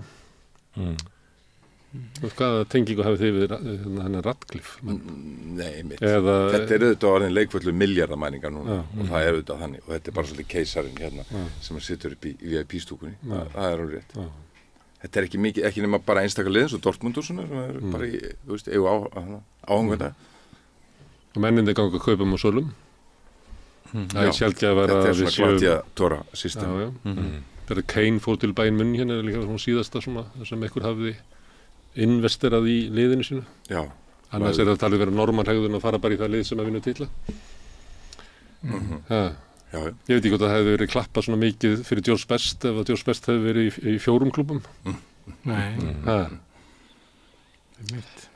Nei, en Harry Kane fer nú til félaga og með þá grílu yfir sig að það vinnur ekki titill með hann innanfélags. Bölvun sína á Bayern München. Hann er líku þér. Hann er líka þér að þetta svona bölvun. Óheila kráka. Herðu, en sko leikriti fjallar ekkert við fótbolta. Ég er svona að tala við fótbolta núna. Af því að ég sá hérna annað verk í sama sal, Fúsa. Og þá er í Fúsa kemur og þá eru leikin atriði úr sjónvarpsseríum og fleira. og ég var svona gaman að horfa á það vegna þess að þar, og þess að já, djúvel þetta merkilegt, þau taka bara sko raunveruleikana úr hliðarveruleikanum og hann bara stilt upp nákvæmlega, hann sama upplifun eins og við verðum fyrir í lífinu. Endurleiknar minningar. Já, endurleiknar minningar, hvort sem maður eru sko þess að maður sá í sjónvarpinu eða minningin mömmu eða eitthvað. Þannig að þetta sett svona saman. Það sem ekki hjá ykkur af því að sko fótboltinn þarna og hann svona til hliðar sko. Fótboltinn ekki mikið inn í sýningunni raunverulega sko. Já, hann er náttúrulega í textalýsingum, skiljur við. Þannig að við ímyndum okkur fótboltann. Fótboltinn einhvern veginn, ég talaði nokkra þetta, að þeir sjá alveg fyrir sér leikinn, af því að, þú veist, lýsingarnar sjá til þess. Þú veist, þú getur verið að hlusta á lýsingu á fótboltaleik og þú getur séð fyrir þér það sem er í gangi. Þú sér til dæmis að eins og í átökunum milli Benna og Dotta, að þegar hann er að koma stað framhjá að haldi konuna sinnar, að þá er samt alltaf fótboltaleikur sem trompar. Það er miklu dramatískara heldur en að konan hans hafi verið að halda framhjá hann hver staðan er í leiknum og hvort það sé að fara að skora. Þannig að það er spoiler alert. Þetta er algjörlega aðgreindir heimur. Það er engin leið til þess að ykkur haldi það að það sem hann sá í leiknum myndi hjálpa honum í þeim átökum sem hann á í lífinu. Það er ekkert sem að þú tekur út úr fótboltanum sem að nýtist þér nema bara sem áhorfandi fótbolta og að hitta þessa kalla og tala við fótbolta. Er það að tala almennt eða í heimiverksins? Bæði í heimiverksins og almennt. Ég held þetta sé svona haldið að aðgreina því að það sé Þetta nýtist mann ekki á neitt hátt. Hvað geti það verið? Alltaf að fara alltaf í fram að gera það. Þú varst að leita. Þú varst að leita einu rögg. Þetta er tímasón. Þetta er bara 100% tímasón. Já, já. En það sem maður er að stilla þessi stundir og þá verður spurningin ekki bara ganga hreint til vers og stilla þessi aldur. Þegar stórt hljómar þessu sért ekki fótbolta þegar stórt við getum það gert það saman allir. Já, sko sumir stunda hugleiðslu eða fara í dáleiðslu eða fara í sund eitthvað svona. Ég fer í svona meditative state þegar ég horfa á fótbolta, þannig að græna flöt og sjá þannan og svo kemur betri tilbaka. Ekki alltaf. En jú, fótboltaleikur getur haft rosalega góð áhrif á daginn manns. Maður sér góðan fótboltaleik, liðið manns vinnur og maður bara er á bleiku skýi og fer út og þú veist, það er náttúrulega hræðilegt þegar illa gengur þá á móti en ég er ósammála að hafi ekki nein áhrif, skilur það er alltaf eitthvað. Þú kannski lærir ekki eitthvað glænýtt en þú getur kannski þú veist, þú ert að ég segi ykkur eitt sem ég hef lært að fótbolta. Að ég var ritstjóri í Englanda og þá var maður að búa til ritstjórnir. Ritstjórnir þarf að vera heild, það er ekki nóg að taka bara hellinga góða fólki. Þú þarf að búa til hóp sem að virkar. Og mér sýndi sko Ferguson raða sínu liði þannig upp að hann er með svona þriðjungin er næstu í svona oldtimers, menn með mikla reynslu, mikið minni, hafa lent í ýmsu. Eitt þriðji eru menn sem eru komnir bara er að fara að blómstra. Það eru þeir sem að munu gera allt sem að máli skiptir og eitt þriðji eru menn sem eru með minni reynslu. Og til þess að það gangi upp í blönduninni að þá til þess þessi miðjunni, ef þeir hefðu ekki nýlið hennar með sér, að þá hefðu þeir ekki neina til þess að líta upp til sín. Og þá væru þeir eiginlega í of asnalegri félagslegri stöðu eða þau væru bara með oldtimerna og þeir kannski lenti í því, kannski hefur lenti í leikhúsinu, þau setur allt með einhverjum gömlu leikurum og þá er þetta endalaust bara eitthvað kallagrópp og leiðindi, getur verið leiðilegt og það er svona fínt að hafa svona jafnari blöndu. Þetta lærði ég að fóta. Já. Og þetta held ég að sé, ég bara alla mína ritstjórnir voru búin til svona Alex Ferguson. Það þú lært bara hellinga fótbolta. Já, en það er rétt, þú veist, og það þarf að hugsa dýnamík. Já, það er nefnilega hópur. Já, og það er hópurinn og það er mismunandi, þú veist. Það getur ekki allir, þú getur ekki sett bara 11 skapandi leikmenn inn á. Þú verður að hafa vinnurhrossið, þú verður að hafa þennan áræðanlega og þú verður að hafa þennan töframanninn og þú veist, þú verður að hugsa í dýnamík og í reynslu. Og líka í karakter með þess. Og í karakterum, já. Og það er einmitt það sem er bestu eins og Ferguson og Klopp og þú veist, skoða bara fyrst. Það er það sem er að horfa í karakter. Félagslega þáttir. Hvernig eru þeir í hóp? Og það finnst mér að vera fegurinn í fótboltanum að liði getur orðið miklu betra heldur einstaklingarnir saman. Og svo gerist það líka öfugt sko. Þú getur hort á lið sem er bara skítlilegt, þetta sé frábæra leikmenn. Já. Og það er, og maður er ofta átt að segja á þessu, það er ekki einfalt svar yfir það hvað gerist sko. Nei. Það er að liðið lyfta sér sko. Þetta mjög merkilegt. Og þú veist að kaupa, þú veist eins og Chelsea kaupi núna bara svona urmul af stjörnum, en það verður engin heild. Og hún ekki til, og, þú veist, en svo mótast það kannski mögulega, en það er aldrei ávísun á að það er ekki ávísun, þú veist, á allar þessar stjörnur hérna. Það sé eitthvað saman sem ekki á árangur, alls ekki. Og svo getur verið eins og sko áföllin erfist, það eru lið svona eins og enska landslið, það þolir illa mótlæti, eins og bara leið og gerist eitthvað þá hugsa að nú er að byrjað, nú er það. Og íslenska landslið getur verið þannig, slæmikaflin, já. Það var einmitt gert leikrit þetta. Þú í skiptum alla leikmennina, en samt er þessi sál eftir. Já, það var gert leikrit þetta í Englandi sem heitir Dear England, fjallar Gareth Southgate og hans baráttu til að reisa enska landsliðið við. Nú þá lítur íslenska landsliðið að vera persóna í leikritinu?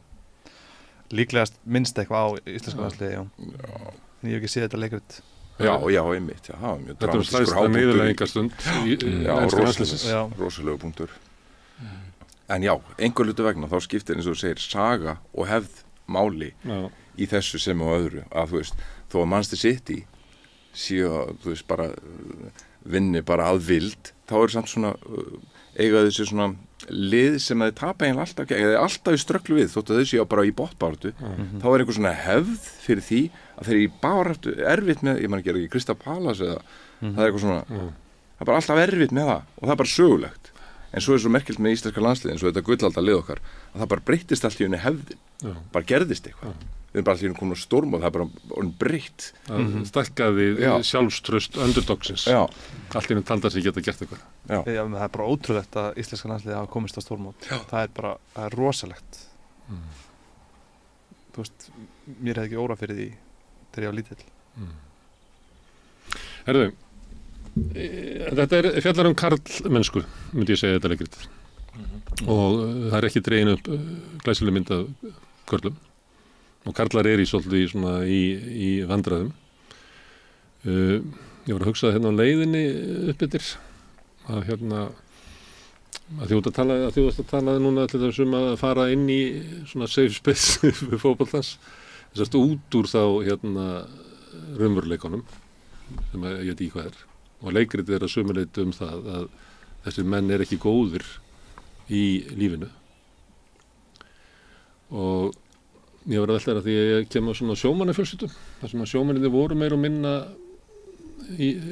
borð eitthvað staðar, með siglingum og í einhverju svona lífi, í einhverju messum og í svona karlaheimum, og þegar þeir komu að þá voru þeir eiginlega svona eins og gestir á heimilinu. Allt sterka fólkið í minni ættu eru konundar sem heldur svolítið saman. Kallandi voru svolítið svona fríræters í lífinu raunverulega, en áttu bara sitt örugga. Ég var svolítið velta fyrir að því að við svolítið verið að tala það, því kannast við að kallanir eru, þú veist, þeir eru horfnir út úr menntun og þeir eru dropout og svo þekkja margir bara af eigin reynslu svona úlingin sem að byttu, hann er orðin komin yfir 30 og hann er ennþá fastur í úlingaherbygginu og þetta líka að draga úlingaherbyggi með sér þetta er ekki alveg fullorðin samskipti að vera að horfa á fótbolta og drekka bjór. Þetta er eitthvað, þú ættir eiginlega hættir þessu svona 30 Þannig að þetta annars er þetta eitthvað kannski kallanir hafa bara alltaf verið þarna eða að þeir séu einhvern veginn ráði ekki einhvern veginn við lífið þegar að konunnar mega taka þátt. Það voru heldur góðir þegar konunnar voru bara settar heim svona upp úr 20 í badningnir, þá áttu við heiminn, en svo þurftu að fara að keppa við konunnar. Allir pabbi hafi ekki þurft að keppa við kannski 15% konunnar á vinnumarkaði, ég kannski 50%. Sonur minn kannski 100% og þetta er bara allt annar sess í samfélaginu og þá hleypum maður bara inn og vælir og horfum á fótbolta. Já, en sammála. En leikár og brauð er auðvitað ekki nýtt konsept eða ný hugmynd í samfélagi mannsins. Þannig að þetta er eitthvað sem að, þú veist, fólk verður að hafa eitthvað að hverfa frá eftir, þú veist, eftir vinnuvikuna. Þannig að þetta er það. Leikar og brauð. Já, en kallandir í sýningunni eru ekki sleipir í lífinu, Myndirðu segja það? Nei. Þeir mættu vera aðeins meira vakandi. Þeir skilja ekki eins og sjálfa sig. Þeir skilja ekki eins og hvað þeim er fyrir bestu. Þeir skilja ekki tilfinningar sínar. Það er ekki tilfinningarlega þroskaðir. Þeir taka, það svona grunnstefi í þessu þessi dramatíska ákvörðun að þeir taka fótbolta, velja alltaf fótbolta umfram allt annað. Allar ákvarðanir eru unni rangar. Þeir eru svo alkim. Já, þess vegna tölum þessum fíkla og aðstandendur að þó þetta sé þetta á yfirborðinu og allir tengi við þetta, að þá er þetta mjög dramatísk frásögn þó þetta sé gaman leikrit. Þetta er saga af fíkn og og meiri sé að velur persóna mín fótbolta fram yfir fjölskylduna sína sem þetta mjög dramatísk ákvörðun. Og hann hefur eiginlega gert það þegar að leikritið byrjar. Já. Stendur með þeirri ákvörðun. Já. Það hafa kallar gert malið vinnuna fyrir fram yfir fjölskylduna. Algjörlega. Malið allan ánskotan fram yfir fjölskylduna. Já. Það er eiginlega bara tildulega nýkomið að það sé í kallagúttunum að negi að velja fjölskylduna fyrst. Já.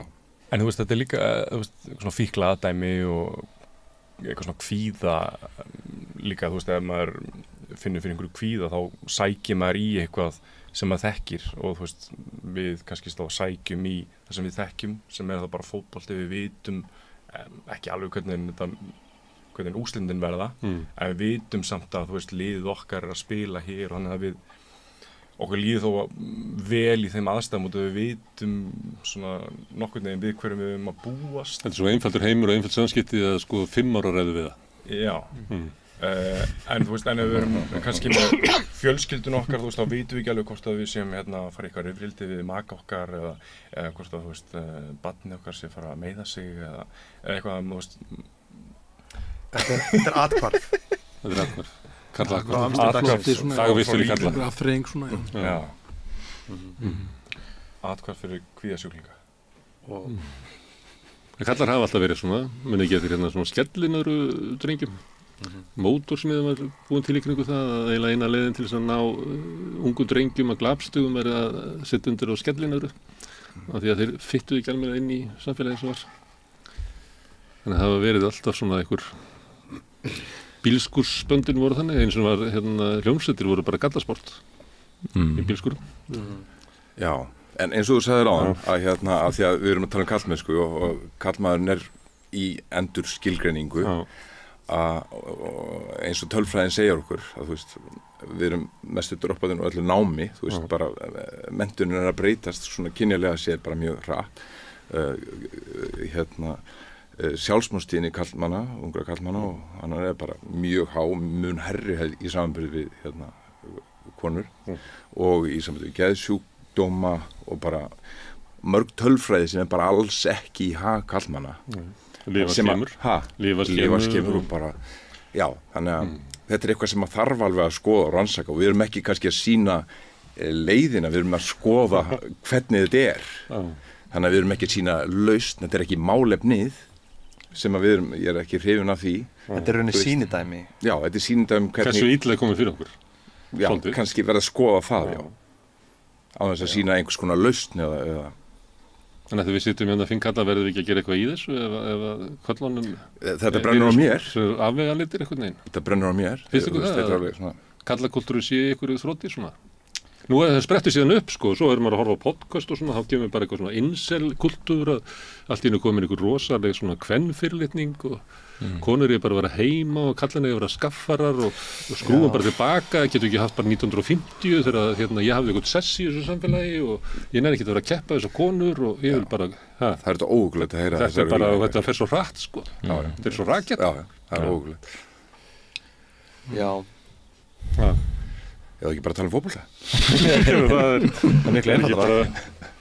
En jú, algjörlega, þetta er alveg spúki að sjá þetta og hjá ungum mönnum sem eru jafnvel fyrirmyndir sem fara að tala svona bara eins og það sé 1950 mér. Það er bara ógulegt. Bara, við vorum ekki komin eitthvað. Herðu, en þetta leikrit byrjaði í Tjaldabíónu, þannig þetta er svona, hvað heitir það? Frjálsasennan eða? Sjálfstæða sennan. Og þau komið þar. Þú ert nú í annars konar verkum í atvinnuleikhúsunum. Já. Ég fer þar sem að þjónustu minnar óskar. En þetta fer síðan upp í Borgarleikhús. Og hvað er það? Akkur er þetta ekki bara áfram í Borgarleikhúsinu? Tjarnabíó fyrir sig. Já, það voru nokkri þættir sem spiluðu inn í það og þú veist, meðal annars barnegnir og tími og okkur var útluta frekar gott slott þannig ári eftir að við frumsýndum og bara meikaði bara sens og svo er rosalega gott að komast líka á aðeins svona betri borgarleikur sem hefur bara meiri aðgang að áhorfendum og getur auglýst auðveldar og það er bílastæði aðalega það sko En Valdimar, þú ert ekki leikari? Nei Já, svona, kannski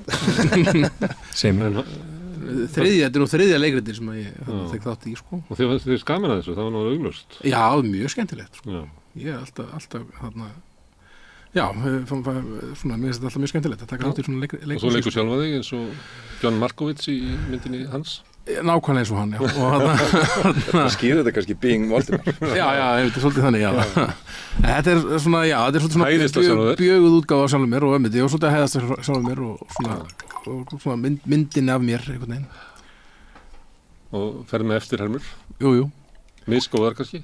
Já Misvondar kannski Og þið skaman að þessu? Það er mjög skemmtilegt sko Það er ótrúlega gaman að detta inn í það svona aðeins öðruvísi feeling sko heldur með tónlistina sko Og það er bara búið til í kringum hæfileika þína inn í verkinu?